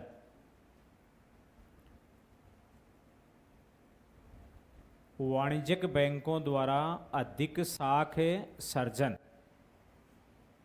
देखो अधिक साख सर्जन मतलब बैंकों ने ज्यादा लोन दिया है। बताओ इसमें से मुख्य कारण, देखो कारण सारे ही हैं, मुख्य कारण कौन सा इनमें से है? कौन सा है? इसमें आएगा सरकारी व्यय में वृद्धि, मुख्य कारण है सरकारी व्यय में वृद्धि, गवर्नमेंट का खर्चा ज्यादा है। आगे यहां तक। अगला क्वेश्चन लिखो निम्न में से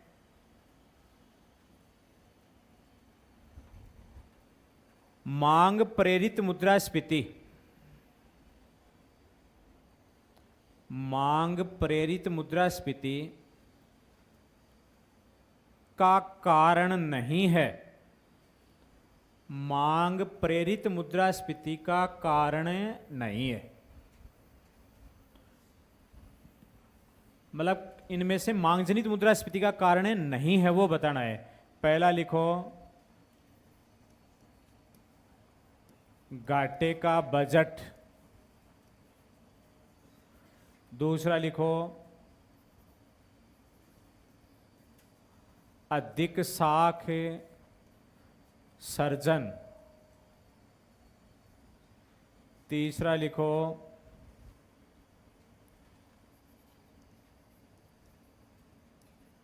अप्रत्यक्ष करों में वृद्धि,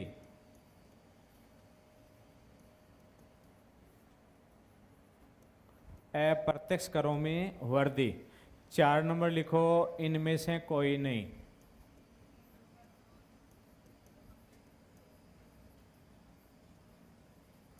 प्रश्न क्या था मेरा? मांग प्रेरित या मांग जनित मुद्रास्फीति का कारण नहीं है, इनमें से मांग जनित मुद्रास्फीति का कारण कौन सा नहीं है? 3 नंबर करों में वृद्धि, बिल्कुल आपका राइट है उत्तर।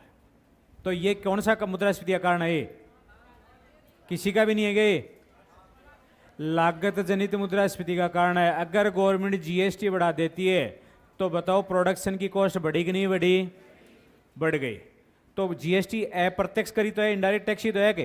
तो ये इनडायरेक्ट टैक्स होते हैं, वो भी लागत जनित मुद्रास्फीति के क्या होते हैं? कारण होते हैं। दोबारा सुनो, अगर गवर्नमेंट ने डायरेक्ट टैक्स बढ़ा दिए तो, डायरेक्ट टैक्स का मतलब इनकम कर बढ़ा दिया, संपत्ति कर बढ़ा दिया, गवर्नमेंट ने कॉर्पोरेट टैक्स बढ़ा दिया, तो वो कौन सी मुद्रास्फीति उत्पन्न करेगा? मांग वाली करेगा क्या? अरे गवर्नमेंट ने, मैं पर्सन सुन लो, गवर्नमेंट ने डायरेक्ट टैक्स बढ़ाया है। कौन से डायरेक्ट टैक्स समझ रहे हो क्या आप? इनकम कर बढ़ा दिया, आय कर बढ़ा दिया गवर्नमेंट ने, संपत्ति कर, जैसे संपत्ति कर तो अभी लगा ही नहीं रही गवर्नमेंट, इनकम टैक्स बढ़ा दिया गवर्नमेंट ने, कॉर्पोरेट टैक्स बढ़ा दिया गवर्नमेंट ने। तो आप मुझे बताओ कि कौन सी मुद्रास्फीति उत्पन्न होगी? लागत जनित या मांग जनित? लागत जनित होगी क्या? इससे मुद्रास्फीति कम होगी। अरे लोगों की इनकम को गवर्नमेंट टैक्स लेकर के ले लेती है, गवर्नमेंट ने टैक्स बढ़ा दिया तो वो लोगों की इनकम को कम करेगी, और लोगों की इनकम कम होगी तो मार्केट में डिमांड भी कम हो जाएगी, तो इससे महंगाई रुकती है। अगर गवर्नमेंट महंगाई को कंट्रोल करना चाहती है तो गवर्नमेंट डायरेक्ट करों में वृद्धि करती है, प्रत्यक्ष करों को बढ़ाती है। अगर गवर्नमेंट अप्रत्यक्ष कर बढ़ाती है तो महंगाई बढ़ जाती है, प्रत्यक्ष कर बढ़ाती है तो महंगाई क्या हो जाती है? कम हो जाती है। लिखो इसको, लाइन को आप, पहली लाइन लिखो, अप्रत्यक्ष करे, अप्रत्यक्ष करे, ब्रैकेट में लिख लेना जैसे जीएसटी, अप्रत्यक्ष करे ब्रैकेट में लिखो जैसे जीएसटी, अप्रत्यक्ष करे की दरों में वृद्धि, अप्रत्यक्ष करे की दरों में वृद्धि लागत जनित, लागत जनित मुद्रास्फीति उत्पन्न करती है, लागत जनित मुद्रास्फीति उत्पन्न करती है। समझ आ गई की बात है? मतलब इनडायरेक्ट टैक्स यदि गवर्नमेंट बढ़ाती है तो महंगाई बढ़ेगी, मुद्रास्फीति बढ़ेगी, लेकिन कौन सी मुद्रास्फीति बढ़ेगी? लागत जनित मुद्रास्फीति बढ़ेगी। फिर लिखो प्रत्यक्ष करे, प्रत्यक्ष कर जैसे आय करे, प्रत्यक्ष करे जैसे आय करे, संपत्ति करे, निगम करे आदि की दरों में वृद्धि, आदि की दरों में वृद्धि मुद्रास्फीति को कम करती है, मुद्रास्फीति को कम करती है। कौन सी मुद्रास्फीति को कम करेगी? अरे लागत जनित मुद्रास्फीति को कम करेगी या मांग जनित मुद्रास्फीति को? मेरे हिसाब से इतना दिमाग आपके सबके है क्योंकि गवर्नमेंट ने टैक्स लगाया है, टैक्स लगाने का मतलब लोगों की उपभोग्य आय को कम कर दिया। भाई उपभोग के लिए जो इनकम उपलब्ध होती है उसी को तो कम करते हैं टैक्स, तो उपभोग्य आय कम होगी तो लोगों की मार्केट में उपभोग करना या उपभोग डिमांड है वो क्या हो जाएगी, कम हो जाएगी, उपभोग्य मांग कम हो जाएगी। तो कौन सी मुद्रास्फीति कम हुई, मांग जनित मुद्रास्फीति कम होगी। लिखाने की जरूरत नहीं है ना इसको। तो इसका मतलब करों में वृद्धि, प्रत्यक्ष करों में वृद्धि कौन सी मुद्रास्फीति को कम करेगी, मांग जनित मुद्रास्फीति को कम करेगी। ठीक है, यहां तक बिठा दूं इसको। एक क्वेश्चन और लिखो।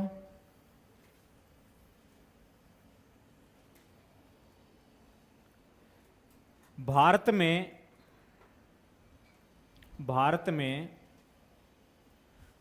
मुद्रास्फीति का कारण है, भारत में मुद्रास्फीति का कारण है। अब मैंने ये नहीं लिखा है कि मांग जनित के कोई लागत जनित, अब आपको पूरे में खेलना है, समझ गए नहीं, मतलब पूरे में मांग जनित हो चाहे लागत जनित हो, सारे में करना आपको। मैंने सिर्फ ये लिखा है भारत में मुद्रास्फीति का कारण है। पहला ऑप्शन लिखो,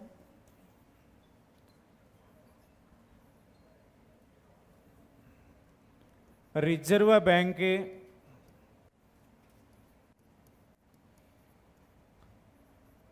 द्वारा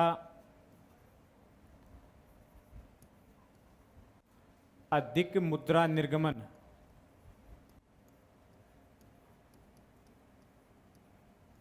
रिजर्व बैंक द्वारा अधिक मुद्रा निर्गमन। दूसरा लिखो,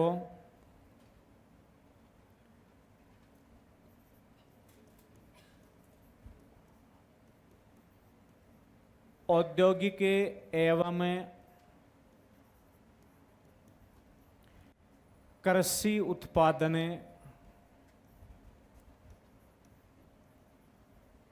की धीमी वृद्धि दर, धीमी वृद्धि दर। 3 नंबर लिखो, सरकारी व्यय में वृद्धि, सरकारी व्यय में वृद्धि। 4 नंबर लिखो, उपरोक्त सभी, उपरोक्त सभी। कौन सा करोगे, हैं? 4 नंबर, बिल्कुल इसमें 4 नंबर आएगा। अब आप एक एक चीज़ों इसको समझो। देखो, मैंने आपको लिखा है कि भारत में मुद्रास्फीति का कारण है, बिल्कुल ये बात भी सही है कि रिजर्व बैंक लगातार करेंसी ज़्यादा जारी कर रहा है। रिजर्व बैंक जितनी ज़्यादा करेंसी जारी करेगा, लोगों के पास उतनी करेंसी ज़्यादा आएगी। जैसे अगर आप किसी अनपढ़ व्यक्ति से भी आप पूछो कि भाई आप ये बताओ कि साहब महंगाई कैसे बढ़ रही है, वो और ज़्यादा नहीं जानता तो इतना ज़रूर कह दे कि भाई लोगों के पास पैसे ज़्यादा हो गए। ये तो जानते भाई, कहेंगे भाई महंगाई क्यों बढ़ गई है, पहले तो नहीं थी महंगाई, आज महंगाई क्यों बढ़ गई, तो वो साफ साफ जवाब देगा, बहुत सही जवाब देगा कि आज लोगों के पास पैसे ज़्यादा हो गए। अब लोगों के पास पैसे ज़्यादा कैसे हो गए थे भाई, लोग खेत में उत्पादित करने लगे क्या पैसों का, खेत में तो पैदा नहीं करने लगे ना, तो फिर ज़्यादा कहाँ से आ गए उनके पास, आरबीआई ने ज़्यादा नोट जारी कर दिए। जब आरबीआई नोट ज़्यादा जारी करेगा तो पब्लिक के पास पैसा ज़्यादा आएगा, और पब्लिक के पास पैसा ज़्यादा रहेगा तो ज़्यादा मुद्रा कम वस्तुओं का पीछा करेगी। तो कौन सी मुद्रास्फीति उत्पन्न होगी, मांग जनित मुद्रास्फीति। कई बार प्रश्न की लैंग्वेज ऐसे कैसे आ जाती है कि जब अधिक मुद्रा कम वस्तुओं का पीछा करती है तो कौन सी मुद्रास्फीति उत्पन्न होगी, मांग जनित या लागत जनित, मांग जनित मुद्रास्फीति उत्पन्न होगी। ये प्रश्न भी लिख लो आप।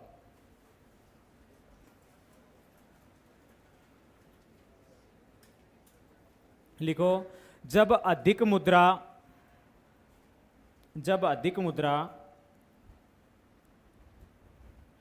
कम वस्तुओं का पीछा करती है,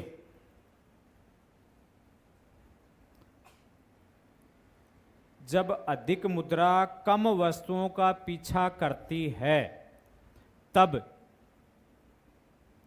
अर्थव्यवस्था में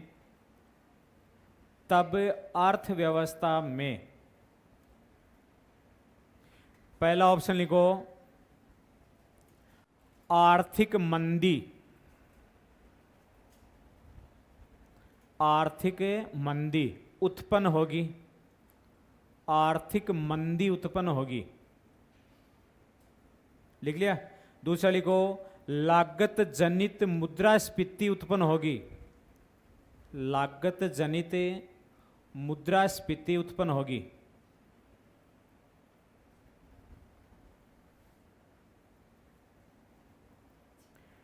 तीसरा लिखो, मांग जनित मुद्रास्फीति उत्पन्न होगी। मांग जनित मुद्रास्फीति उत्पन्न होगी। 4 नंबर लिखो, इनमें से कोई नहीं। 4 नंबर लिख लो, इनमें से कोई नहीं। तो बताओ कौन सा आएगा? इसमें आएगा मांग जनित मुद्रास्फीति उत्पन्न होगी। भाई मुद्रा, ज्यादा मुद्रा कम वस्तुओं का पीछा कर रही है, इसका मतलब लोगों के पास पैसा है और हर आदमी वस्तुओं को खरीदने के लिए जा रहा है और मार्केट में वस्तुएं हैं कम, तो इसका मतलब मांग ज्यादा हो जाएगी। क्लियर थी बात? एक अगर मान लो ये प्रश्न आ जाए कि अर्थव्यवस्था में औद्योगिक एवं कृषि उत्पादन की धीमी वृद्धि दर, कृषि उत्पादन की, ये प्रोडक्शन की जो ग्रोथ रेट है वो क्या है? धीमी है। क्लियर आता है? किससे धीमी है? जितनी डिमांड बढ़ रही है उसकी तुलना में ये प्रोडक्शन की जो दर है वो क्या है? कम है।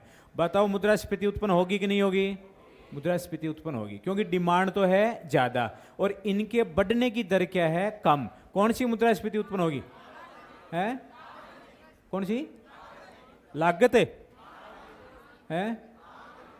तब भी मांग जनित मुद्रास्फीति उत्पन्न होगी, क्योंकि डिमांड क्या है? ज्यादा है और इनकी जो ग्रोथ रेट है वो क्या है? कम है। बढ़ तो रही है लेकिन ये कम गति से बढ़ रही है मांग की तुलना, तब भी मांग का अधिक्य हो गया। और मांग का अधिक्य जो मुद्रास्फीति उत्पन्न करेगा वो कौन सी होगी? मांग जनित मुद्रास्फीति उत्पन्न होगी। क्लियर थी बात? और सरकारी व्यय में वृद्धि कौन सी मुद्रास्फीति उत्पन्न करेगी? मांग जनित मुद्रास्फीति उत्पन्न करेगी। मेरे हिसाब से अब आपकी चीज समझ में आगे होगी कि मुद्रास्फीति उत्पन्न होने के क्या क्या कारण होते हैं।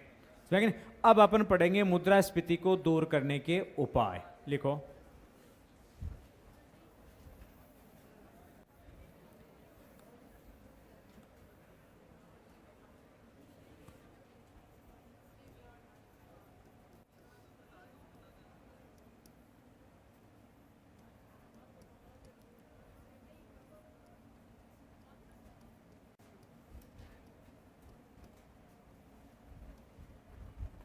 मुद्रास्फीति को दूर करने के उपाय।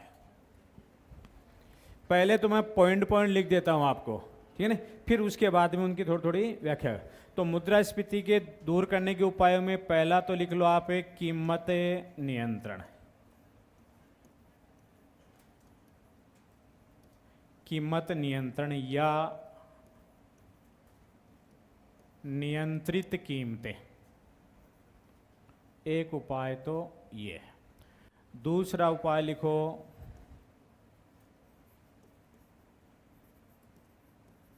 मौद्रिक नीति। तीसरा लिखो, राजकोषीय नीति।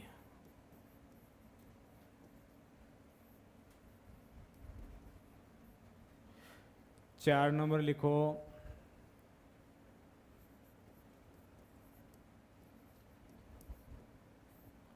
वह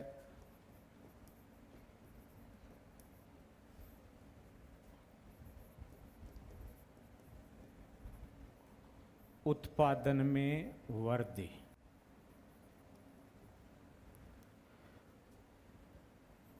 पांच नंबर लिख लो आप, आयात। आयात, अगर अपन यहां पर वस्तुएं महंगी होगी तो अपने विदेशों से आयात भी तो कर सकते हैं, है?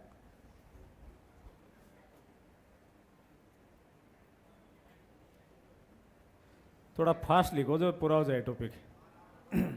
हो गया भाई?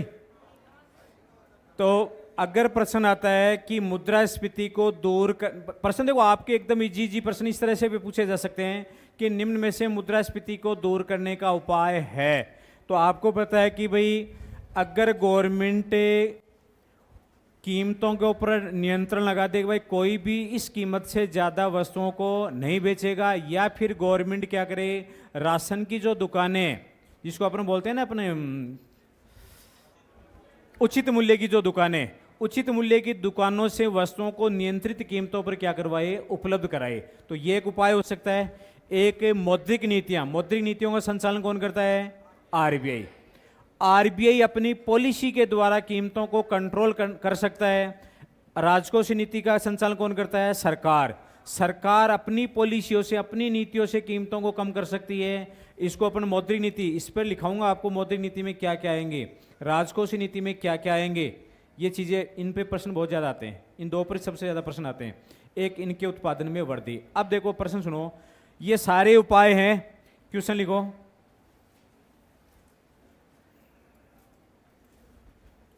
मुद्रास्फीति को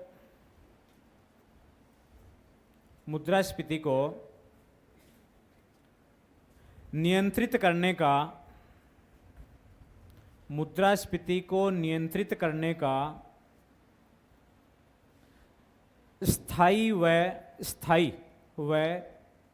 दीर्घकालीन उपाय है, स्थायी व दीर्घकालीन उपाय है।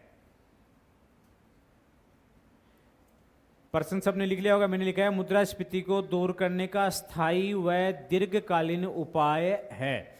पहला ऑप्शन लिखो, नियंत्रित कीमतें, नियंत्रित कीमतें, नियंत्रित कीमतें, लिख लिया आपने। दूसरा लिखो मौद्रिक नीति, मौद्रिक नीति। तीसरा लिखो राजकोषीय नीति।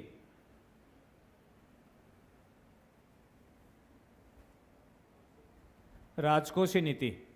और 4 नंबर लिखो वस्तुओं व सेवाओं के उत्पादन में वृद्धि।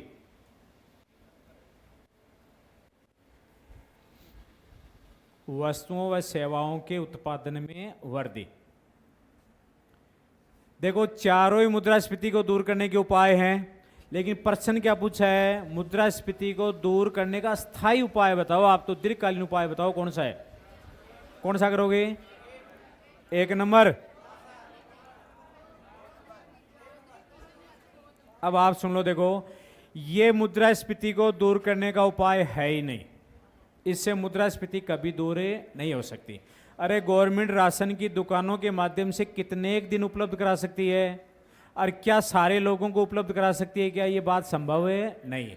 तो ये तो मुद्रास्फीति को दूर करने का उपाय है ही नहीं। कुछ समय के लिए गवर्नमेंट मुद्रास्फीति को दबा सकती है।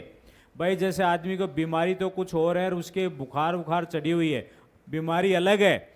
जैसे कोरोना हुआ था तो बीमारी तो थी वायरस के कारण से, लेकिन टेबलेट दे रहे थे बुखार कम करने की, तो इससे दूर हो गई थी क्या। कुछ समय के लिए दबाया जा सकता है, लेकिन मुद्रास्फीति दूर नहीं हो सकती। तो गवर्नमेंट यदि नियंत्रित कीमतों को काम में लेती है तो मुद्रास्फीति उत्पन्न करने वाले कारण मौजूद रहते हैं या बने रहते हैं। तो ऐसी सिचुएशन में कुछ समय के लिए कीमतें दब जाती हैं, तो उसको कहेंगे दबी हुई मुद्रास्फीति। क्या होती है दबी हुई मुद्रास्फीति? जब सरकार नियंत्रित कीमतों पर वस्तुएं उपलब्ध कराती है तो मुद्रास्फीति के प्रभाव कुछ समय के लिए रुक जाते हैं, लेकिन मुद्रास्फीति उत्पन्न करने के कारण दूर नहीं होते हैं। तो कभी भी वो विस्फोटक रूप ले सकती है। तो वो जो सिचुएशन है, उस सिचुएशन को क्या कहा जाता है? दबी हुई मुद्रास्फीति। तो गवर्नमेंट कुछ समय के लिए दबा सकती है, उसको दूर नहीं कर सकती। 2 नंबर आएगा, ये 2 नंबर भी नहीं आएगा। 3 नंबर भी नहीं आएगा, उत्तर आएगा 4 नंबर। अगर महंगाई को स्थायी रूप से रोकना है तो सरकार को क्या करना पड़ेगा? इस तरह से उपाय करने पड़ेंगे कि वस्तुओं और सेवाओं का प्रोडक्शन बढ़े, तो अपने आप मार्केट में महंगाई या मुद्रास्फीति रुक जाएगी। तो स्थायी उपाय है ये। अगर आपसे पूछ लें तो फिर ये मौद्रिक नीतियां, राजकोषीय नीतियां, ये आयात, ये क्या है फिर? ये मुद्रास्फीति को दूर करने के अल्पकालीन उपाय हैं। थोड़े समय के लिए आप कर सकते हो। अगर महंगाई बढ़ रही है तो आप कुछ समय के लिए आयात कर सकते हो। आयात करके मार्केट में वस्तुओं की उपलब्धता बढ़ा करके कीमतें रोक सकते हो। अल्पकालीन उपाय है, लेकिन लंबे समय तक आप आयातों का सहारा नहीं ले सकते। ऐसे गवर्नमेंट सरकार राजकोषीय मतलब संकुचनकारी राजकोषीय नीतियों का प्रयोग करके, करों को बढ़ा करके, अपने खर्चों को कम करके कुछ समय के लिए मुद्रास्फीति को कंट्रोल कर सकती है, लेकिन कंप्लीट कंट्रोल नहीं कर। भाई कितने दिन गवर्नमेंट अपने खर्चों को कम करेगी? गवर्नमेंट को खर्चा करना ही पड़ेगा। कितने दिन रोक सकती है गवर्नमेंट? नहीं रोक सकती ज़्यादा दिन तक। तो ये भी अल्पकालीन उपाय। ऐसे मौद्रिक नीतियाँ, रिजर्व बैंक कितने दिन बैंक दरों को कम करेगा, सीआरआर को कम करेगा, उसकी भी एक लिमिट होती है। तो ये अल्पकालीन उपाय है। तो इसमें जो प्रश्न आगे पूछे जा सकते हैं वो इन दो पर पूछे जा सकते हैं। तो आप लिखो सबसे पहले मौद्रिक नीति, बाकी की कोई व्याख्या के ऊपर प्रश्न नहीं आता।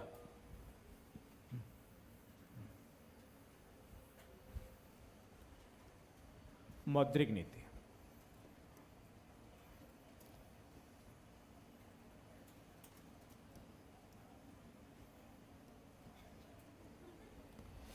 पहला प्रश्न बात इसमें ये लिखो कि मौद्रिक नीति का संचालन है, मौद्रिक नीति का संचालन है,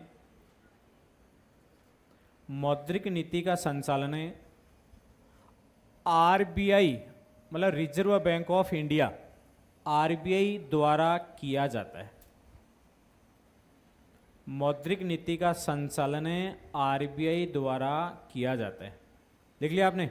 ये प्रश्न बहुत बार एग्जाम में पूछते हैं कि मौद्रिक नीति का संचालन कौन करता है? केंद्रीय बैंक आ जाए चाहे रिजर्व बैंक आ जाए, क्योंकि भारत का रिजर्व बैंक ही देश का क्या है? केंद्रीय बैंक। और हर देश के अंदर हर अर्थव्यवस्था में एक केंद्रीय बैंक अवश्य होता है। उस केंद्रीय बैंक का काम क्या होता है? नोटों को जारी करना, व्यापारिक बैंकों की साख को कंट्रोल करना, मौद्रिक नीति का संचालन करना। और अपने देश में केंद्रीय बैंक का नाम क्या है? आरबीआई। तो पहली लाइन आपने लिख ली, मौद्रिक नीति का संचालन कौन करता है? आरबीआई। अब दूसरी बात आती है कि मौद्रिक नीति होती क्या है? तो मौद्रिक नीति का मतलब होता है कि आरबीआई की ऐसी पॉलिसी जो अर्थव्यवस्था में नकदी या मुद्रा की मात्रा को कंट्रोल करती है, अर्थव्यवस्था में ब्याज की दरों को क्या करती है? कंट्रोल करती है। व्यापारिक बैंकों की साख सर्जन क्षमता को कंट्रोल करती है, मतलब उनके उधार देने की क्षमता को कंट्रोल करती है। तो अर्थव्यवस्था में नकदी, ब्याज की दरें और व्यापारिक बैंकों की साख सर्जन क्षमता को नियंत्रित करने वाली जो भी पॉलिसी आरबीआई की, उस पॉलिसी का नाम ही क्या है? मौद्रिक नीति। लिखो, अर्थव्यवस्था में नकदी और ब्रैकेट में लिख लो तरलता। नकदी ब्रैकेट में क्या लिखना है? तरलता, या इसकी जगह क्या लिख सकते हो? मुद्रा की मात्रा। मुद्रा की मात्रा, नकदी या तरलता, या क्या लिखा है मैंने? मुद्रा की मात्रा, कोमा लगाओ, ब्याज की दरें। ब्याज की दरें तथा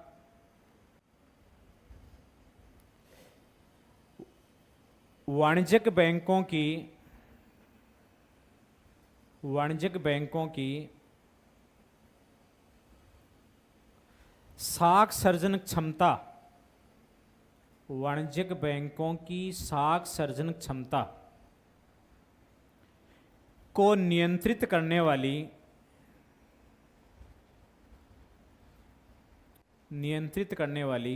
नीतियों को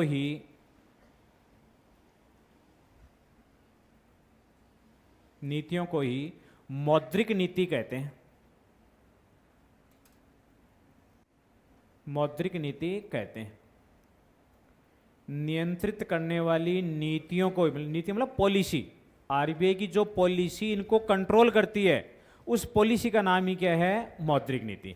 या आप और ज़्यादा शॉर्ट करना याद करना चाहो तो इसको आप ऐसे भी कर सकते हो कि आरबीआई की वो पॉलिसी जो किस किस को कंट्रोल करती है? मुद्रा की मात्रा। एक बात याद रखनी है, ब्याज दरें।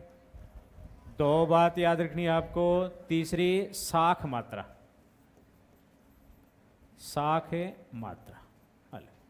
इन तीन बातों को या तीन चीजों को कंट्रोल करने के लिए आरबीआई जो पॉलिसी अपनाता है उसी पॉलिसी का नाम क्या है? मौद्रिक नीति। मेरे साहब समझ आ गई होगी आपके? फिर नीचे लिखो, आरबीआई की मौद्रिक नीति, आरबीआई की मौद्रिक नीति, आरबीआई की मौद्रिक नीति को दो भागों में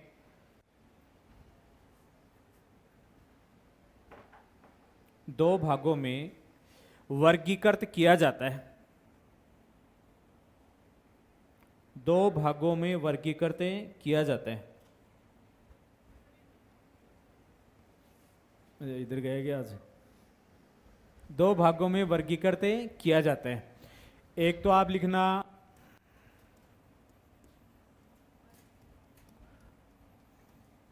परिमाणात्मक मौद्रिक नीति,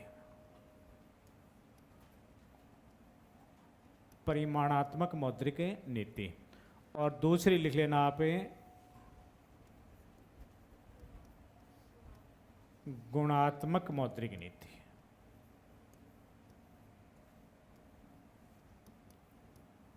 परिमाणात्मक मौद्रिक नीति दूसरी है गुणात्मक मौद्रिक नीति। अब देखो, इनकी व्याख्या अपन करेंगे जब बैंक पढ़ेंगे तब। आपको तो इतना याद रखना है कि आरबीआई की वो पॉलिसी जो मुद्रा की मात्रा, ब्याज की दर और साख की मात्रा को कंट्रोल करती है, उस पॉलिसी का नाम है मौद्रिक नीति। ये दो भागों में बांट लेते हैं इसको, परिमाणात्मक मौद्रिक नीति और गुणात्मक मौद्रिक नीति। अब यहाँ से एक प्रश्न बनता है कि मुद्रास्फीति को कंट्रोल करने के लिए रिजर्व बैंक है वो उदारवादी मौद्रिक नीति का प्रयोग करेगा या कठोर मौद्रिक नीति का प्रयोग करेगा? उदारवादी। अब आप देखो इस चीज को, मैंने आपको बताया था कि एक तो मुद्रा की मात्रा को कंट्रोल, थोड़ा समझ लेना आप इसको ताकि क्वेश्चन गलत नहीं हो। मुद्रा की मात्रा, दूसरा मैंने बताया ब्याज की दर, ब्याज की दर, तीसरा साख मात्रा, इन्हीं को कंट्रोल करता है ना। अब आप यहां पे दिमाग लगाओ कि मुद्रास्फीति कब बढ़ती है? जब मुद्रा की मात्रा बढ़ जाती है तो मुद्रास्फीति बढ़ेगी। मुद्रास्फीति कब बढ़ती है? जब ब्याज की दरें कम हो जाती हैं। ब्याज की दरें कम होती है तो लोग बैंकों से लोन ज़्यादा लेंगे, और बैंक जब ज़्यादा लोन देंगे, लोगों के पास ज़्यादा लोन आ रहा है, ज़्यादा पैसा आएगा तो मार्केट में डिमांड बढ़ेगी। साख की मात्रा का मतलब है बैंक ज़्यादा लोन दे रहे हैं, ज़्यादा साख सृजित कर रहे हैं तो मुद्रास्फीति बढ़ेगी। समझ आ गया यहाँ तक? अब देखो, अगर इनकी मात्रा क्या हो रही है, मुद्रा की मात्रा बढ़ रही है ना, तो मुद्रास्फीति बढ़ेगी। ब्याज की दरें यदि घट रही है तो मुद्रास्फीति बढ़ेगी, और अगर साख की मात्रा बढ़ रही है तो मुद्रास्फीति बढ़ेगी। इतनी बात समझ आ गई आपके? अब देखो, आरबीआई क्या चाहता है? अगर आरबीआई मुद्रास्फीति को कंट्रोल करना चाहता है तो क्या करेगा? मुद्रा की मात्रा को कम करेगा। समझा कि नहीं? तो आरबीआई की वो पॉलिसी जो मुद्रा की मात्रा को कम करती है उसको अपन कहेंगे संकुचनकारी मौद्रिक नीति। क्या कहेंगे? संकुचन। मुद्रा की मात्रा को कम कर रही है तो उसको क्या कहेंगे? संकुचनकारी मौद्रिक नीति या कठोर मौद्रिक नीति। आगे होगी समझ बात? अच्छा, ब्याज की दरें, ब्याज की दरें बढ़ाएगा आरबीआई, बढ़ाएगा ना भाई। मुद्रास्फीति को कंट्रोल करना है तो ब्याज की दर बढ़ानी पड़ेगी। ब्याज की दर बढ़ेगी तो लोग उधार कम लेंगे बैंकों से। तो ब्याज की दरों को बढ़ाने के लिए आरबीआई जो पॉलिसी अपनाएगा उस पॉलिसी को क्या कहेंगे?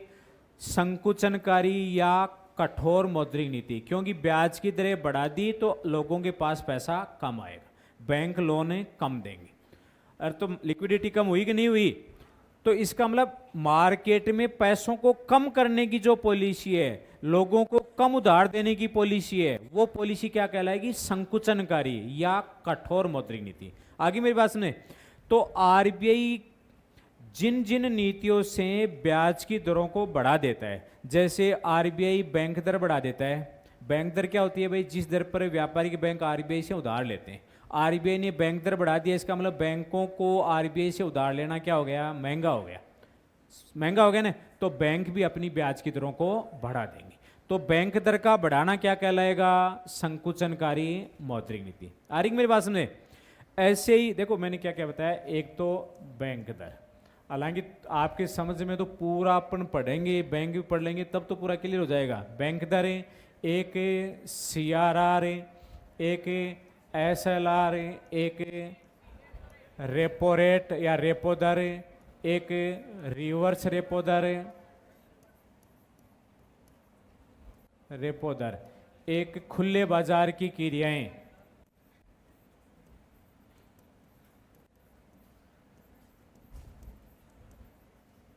खुले बाजार की क्रियाएं।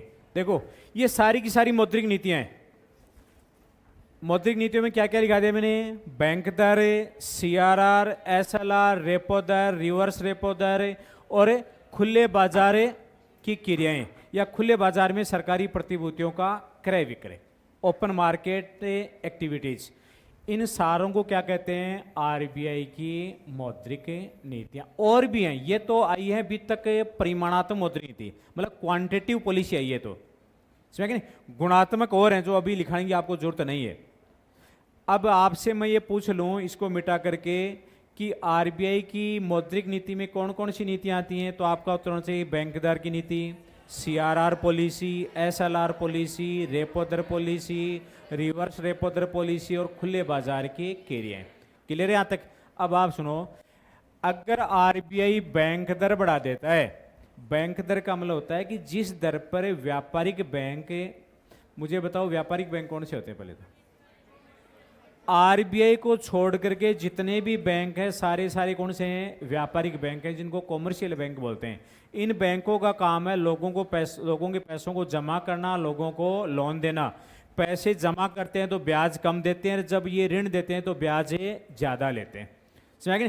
कहने का मतलब ये मुद्रा का बिजनेस करते हैं, मुद्रा का व्यवसाय करते हैं, पैसों का व्यवसाय करते हैं, तो इसलिए इसको क्या कहते हैं? व्यापारिक बैंक, कॉमर्शियल बैंक बोलते हैं, क्योंकि ये बिजनेस है इनका। समझ आ गई? मैं भाई ये तो कंपनी एक प्रकार की, भाई SBI बैंक बोल लो चाहे आप PNB बैंक बोल लो, ये एक प्रकार के निगम है, कॉरपोरेट है ये, और इनका काम है बिजनेस करना। समझ आ गया यहाँ तक? अब ये बिजनेस करते हैं तो इनको भी तो पैसों की जरूरत पड़ती है, भाई इनके पास भी तो पैसे को अनाप शनाप थोड़ी है। इनको भी जब ज़्यादा विजय माल्या जैसों को मान लो लोन देना हो तो इनको ज़्यादा पैसों की जरूरत पड़ेगी इनको। अब इनको जब ज़्यादा पैसों की जरूरत पड़ती है तो ये क्या कहाँ से लोन लेते हैं? ये RBI से। RBI जिस दर पर इनको ऋण उपलब्ध करवाता है उस दर को क्या कहते हैं? बैंक दर। और ये बैंक जो व्यापारिक बैंक है अपने को जिस दर पर अपन लोन उपलब्ध करवाते हैं उसको बोलते हैं ब्याज दर। तो ब्याज दर बैंक दर का मतलब समझ आ गया कि आपके बैंक दर कौन सी होती है? जिस दर पर व्यापारिक बैंक RBI से लोन लेते हैं, ब्याज दरें पब्लिक बैंकों से लोन लेती है, वो ब्याज दर होती है। अब देखो अगर RBI ब्याज की दर को बढ़ा दे, RBI ब्याज की दर को बढ़ा दे तो बताओ बैंक जो लोन दे रहे हैं लोगों को उस पर इसका क्या इफेक्ट पड़ेगा? बिल्कुल, बैंक है वो ब्याज की दरें बढ़ा देंगे, क्योंकि बैंकों को भी महंगा मिल रहा है। समझ नहीं? बैंकों के उधार लेने की लागतें बढ़ गई, जब उनकी लागतें बढ़ गई तो वो भी लोगों को महंगा उधार देंगे। जब लोगों को महंगा उधार दे रहे हैं बैंक, मतलब ज़्यादा उच्च ब्याज की दरें लोग बैंकों ने बढ़ा दी है, तो लोग बैंकों से लोन कम लेंगे। लोन कम लेंगे तो मार्केट में डिमांड क्या हो जाएगी? कम हो जाएगी। क्लियर?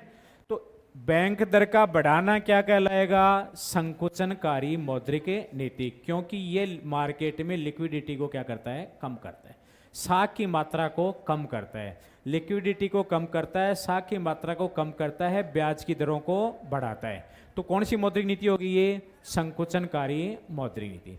ऐसे ही CRR, CRR का मतलब होता है कि बैंकों के पास लोगों का जो पैसा जमा है उस पैसे का एक निश्चित अनुपात, एक निश्चित % उनको RBI के पास केस रखना पड़ता है।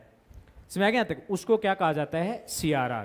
जैसे मान लो कि अभी CRR 4% अपने मान लेते हैं, तो लोगों का 100 रुपया यदि बैंकों के पास जमा है तो वो 4 रुपया किसके पास रखेंगे? RBI के पास।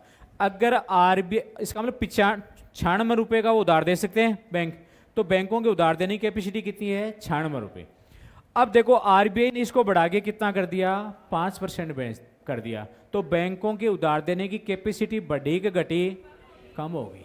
उधार कम दे पाएंगे ना, तो इसका मतलब साख का संकुचन हुआ कि विस्तार हुआ, संकुचन हुआ। तो इसका मतलब सीआरआर का बढ़ाना भी क्या कहलाएगा, संकुचनकारी या कठोर मौद्रिक नीति। क्योंकि सीआरआर का बढ़ाना व्यापारिक बैंकों की साख सर्जन क्षमता को कम कर देता है, ब्याज की दरों को बढ़ा देता है, आगे यहाँ तक अर्थव्यवस्था में लिक्विडिटी कम करता है। ऐसे एसएलआर, एसएलआर क्या होता है भाई, जितना बैंकों के पास लोगों का जमा है वो सारा का सारा लोन नहीं दे सकते बैंक, उसका एक अनुपात अपने पास हमेशा कैश रखना पड़ता है उनको। क्यों रखना पड़ता है, कोई भी जमा किया हुआ पैसा निकलवाने के लिए भी तो आ सकता है। जैसे मान लो अपन सारे लोग हैं, अपने किसी बैंक में पैसा जमा करवाया है, बैंक के पास पैसे तो खूब आ जाएंगे, बैंक का काम क्या है, बिजनेस करना, तो बैंक को फायदा किस में है कि वो उस पैसे को क्या करे, मार्केट में उधार दे, लोन दे लोगों को, तभी तो बैंकों को फायदा होगा। लेकिन अगर सारा पैसा बैंक ने लोन दे दिया और अपने में से 10 लोग पहुंच गए कि साहब जमा करवाया था वो पैसा मुझे वापस चाहिए, और बैंक के यार 2 दिन बाद में आना, आज उन्हें 2 दिन बाद में आना आप, या आप ऐसा करना शाम को आ जाना, तो बैंक की साख खराब हो जाती है।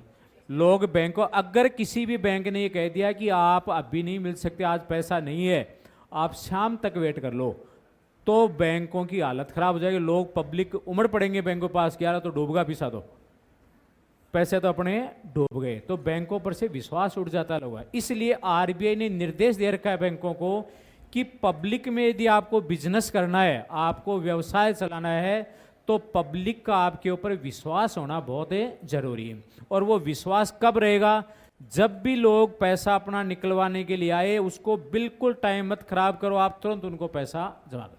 देखो बैंक में जमा बाद में करेंगे, मांगने वाले को पहले देते हैं, विश्वास बढ़ाने के लिए। क्लियर यहां तक? अब बात कौन सी चल रही थी अपनी, एसएलआर। तो बैंकों का जितना पैसा, लोगों का जितना पैसा बैंकों के पास जमा है, तो आरबीआई उनको निर्देश देता है कि उसका एक निश्चित % आप अपने पास क्या रखो, कैश रखो, ताकि कोई लेने आए तो आपको दिक्कतें नहीं आए। तो जो % कैश रखते हैं, जैसे अपने एग्जाम्पल के रूप में मान लेते हैं कि 18% वो क्या रखते हैं अपने पास है, कैश रखते हैं। तो 100 रुपया पब्लिक का पैसा जमा है, 100 में से 4 रुपया तो उन्होंने क्या कर दिया, आरबीआई के पास जमा कर दिया, 18 रुपया वो अपने पास रखेंगे, बाकी जो बचे हुए पैसों का वो लोन दे सकते हैं, बाकी के पैसों से वो बिजनेस से कर सकते हैं। क्लियर मेरी बात? अब मान लो आरबीआई इसको बढ़ा करके कितना कर देता है, 20% कर देता है, तो बताओ भाई बैंकों की उधार देने की कैपेसिटी या उनके साख सर्जन की कैपेसिटी बढ़ी या घटी?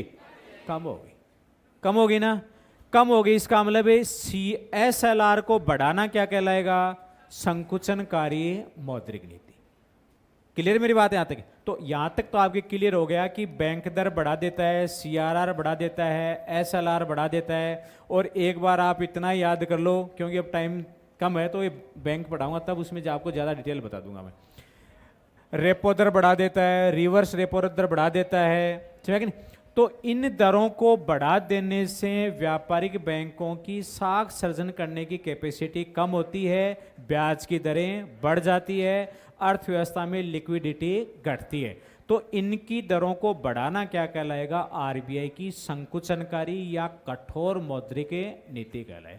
अगर इनको घटा देता है तो उल्टा होगा, तो इससे तो महंगाई और ज़्यादा बढ़ जाएगी। लेकिन अगर मार्केट में मंदी की स्थिति है, बेरोजगारी की स्थिति है, उद्योग धंधे नहीं चल रहे हैं, तो आरबीआई क्या करता है, इन दरों को घटाता है ताकि लोगों को उधार मिले, बिजनेसमैनों को उधार मिले, ताकि मार्केट में तेजी आए, लोगों को रोजगार मिले, उत्पादन बढ़े, उद्योग धंधे शुरू हो।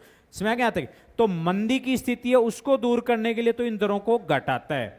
घटाने से अर्थव्यवस्था में लिक्विडिटी बढ़ती है, उसको तो कहेंगे विस्तारवादी या उदार मौद्रिक नीति। और इनको बढ़ाता है तो लिक्विडिटी क्या हो जाती है, कम हो जाती है, इसको अपन कहेंगे संकुचनकारी मौद्रिक नीति। अब देखो प्रश्न आ जाए कि मुद्रास्फीति को नियंत्रित करने के लिए आरबीआई, पहला ऑप्शन आ जाए उदार मौद्रिक नीति अपनाता है, दूसरा ऑप्शन आ जाए संकुचनकारी मौद्रिक नीति अपनाता है, तीसरा ऑप्शन आ जाए कि दोनों को ही अपनाता है, दोनों को ही अपनाता है, अपना दिया देना संकुचनकारी मौद्रिक नीति को अपनाता है।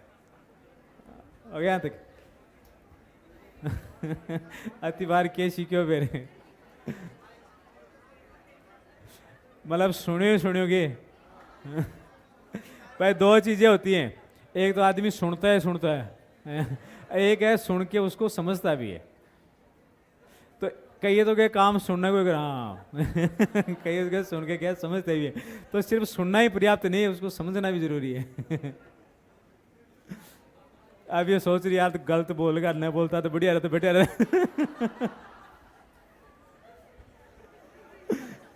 धोखा करने की जरूरत नहीं है। चलो लिखो, लिखाओ भी इसको, लिखो पहली लाइन। आप क्या हो गया, टाइम कहाँ हो गया यार? अब देखो टाइम हो जाओ, लेकिन ये दो चीज़ें तो मैं लिखाऊंगा आपको, क्योंकि 1 घंटा बोला हूं तो ये नहीं लिखा था तो चीज़ वापस बोलनी पड़ेगी फिर। हाँ लिखो पहली लाइन, लिखो आप। मुद्रास्फीति को, नीचे एरो का निशान लगाए लिख लो, मुद्रास्फीति को नियंत्रित करने के लिए, मुद्रास्फीति को नियंत्रित करने के लिए आरबीआई संकुचनकारी, आरबीआई संकुचनकारी मौद्रिक नीति, संकुचनकारी को कठोर भी बोलते हैं भाई, संकुचनकारी ऑब्लिक लगा क्या लिख सकते हो, कठोर मौद्रिक नीति का प्रयोग करता है। संकुचनकारी या कठोर मौद्रिक नीति का प्रयोग करता है। एक लाइन तो आपको ये याद रखनी है। दूसरी लाइन लिखो, आरबीआई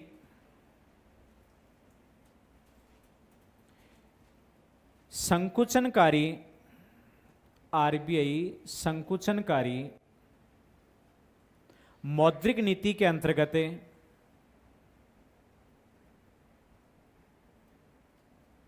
आरबीआई संकुचनकारी मौद्रिक नीति के अंतर्गत बैंक दर, बैंक दर, सीआरआर, इसकी पूरा नाम अपन आगे पढ़ लेंगे बैंकों में, सीआरआर, एसएलआर, रेपो दर,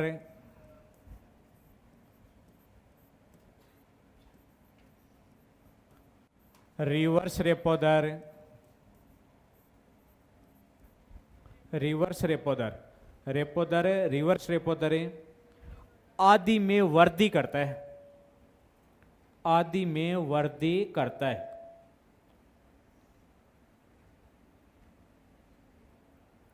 अब एक बात सुन लो आप, संकुचनकारी मौद्रिक नीति का मतलब ये कभी नहीं है कि इन सभी को बढ़ाना पड़ेगा उसको, ये नहीं है। अगर एक को किसी को बढ़ा दिया वो भी संकुचनकारी मौद्रिक नीति है भाई, ये भी संकुचनकारी मौद्रिक नीति है, ये भी है, ये सब अलग अलग पॉलिसी है। समझा, बैंक दर अलग पॉलिसी है, सीआरआर अलग पॉलिसी है, रिवर्स रेपो दर अलग पॉलिसी है। तो आप दिमाग में ये मत बढ़ाना कि इन सबको बढ़ाएगा तभी होगी संकुचनकारी मौद्रिक नीति। किसी को भी बढ़ा दिया वो भी क्या है, संकुचनकारी मौद्रिक नीति। आगे आते भाई, आगे लिखो, आरबीआई संकुचनकारी, संकुचनकारी मौद्रिक नीति के अंतर्गत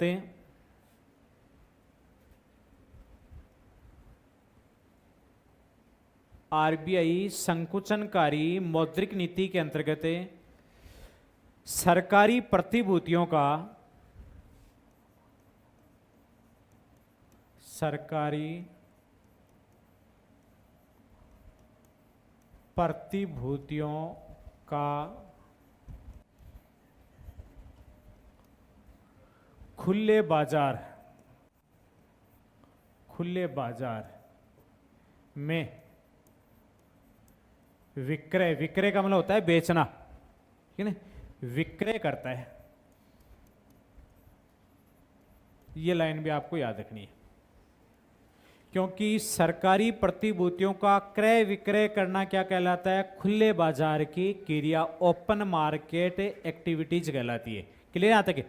अब ये लाइन आप याद रख लेना, समझा दूंगा मैं इसको बाद में आपको। तो अगर प्रश्न आ जाए कि सरकारी प्रतिभूतियों का विक्रय करना क्या कहलाता है? संकुचनकारी मौद्रिक नीति। थोड़ा सा समझ लो आप इसको। देखो, रिजर्व बैंक के पास गवर्नमेंट की प्रतिभूतियां होती है। क्या होती हैं? गवर्नमेंट की प्रतिभूतियां। प्रतिभूतियां मतलब गवर्नमेंट के सिक्योरिटीज पेपर। जैसे अपने को लोन की जरूरत पड़े तो बैंकों के पास अपने सिक्योरिटीज पेपर रखने पड़ते हैं, जमीन के कागज वगैरह रखने पड़ते हैं ना। तो ऐसे गवर्नमेंट जब लोन लेती है बैंक आरबीआई से, तो उसको भी सिक्योरिटी पेपर अपनी प्रतिभूतियां रखनी पड़ती हैं। आरबीआई इन प्रतिभूतियों को क्रय विक्रय कर सकता है, उनको मार्केट में बेच सकता है आरबीआई। समझ आ गया यहाँ तक? अब आरबीआई जब इन प्रतिभूतियों को बेचेगा तो व्यापारिक बैंक इन प्रतिभूतियों को खरीदते हैं, देश के लोग इन प्रतिभूतियों को खरीदते हैं, क्योंकि आरबीआई इनके ऊपर क्या देता है? ब्याज देता है। जब इनको बेचेंगे तो व्यापारिक बैंक इन प्रतिभूतियों को खरीदेंगे, तो बैंकों का पैसा किसके पास चला जाएगा? आरबीआई के पास। भाई जैसे आपके पास 100 रुपये हैं और मेरे को आपके 100 रुपये कम करने हैं, घटाने आपको 100 रुपये, तो मैं कह दूंगा आप ये पेन खरीद लो। अब आप पेन खरीद लोगे तो आपके पास तो पेन आ जाएगा, मेरे पास आपके 100 रुपये आ जाएंगे। अब आपसे कोई 100 रुपये उधार लेने के लिए आए तो कि भाई 100 रुपये तो थे लेकिन मैंने तो ये पेन खरीद लिया। समझेंगे? तो व्यापारिक बैंक जब इन प्रतिभूतियों को खरीद लेंगे तो व्यापारिक बैंकों की जो केस है वो केस किसके पास चला जाएगा? आरबीआई के पास चला जाएगा। तो मुद्रास्फीति क्या होगी? उसे कंट्रोल होगी, क्योंकि बैंक लोगों को उधार कम दे पाएंगे। क्लियर है इतनी बातें? तो ये तो होगी आपकी मौद्रिक नीति की बात। अब रह गई राजकोषीय नीति।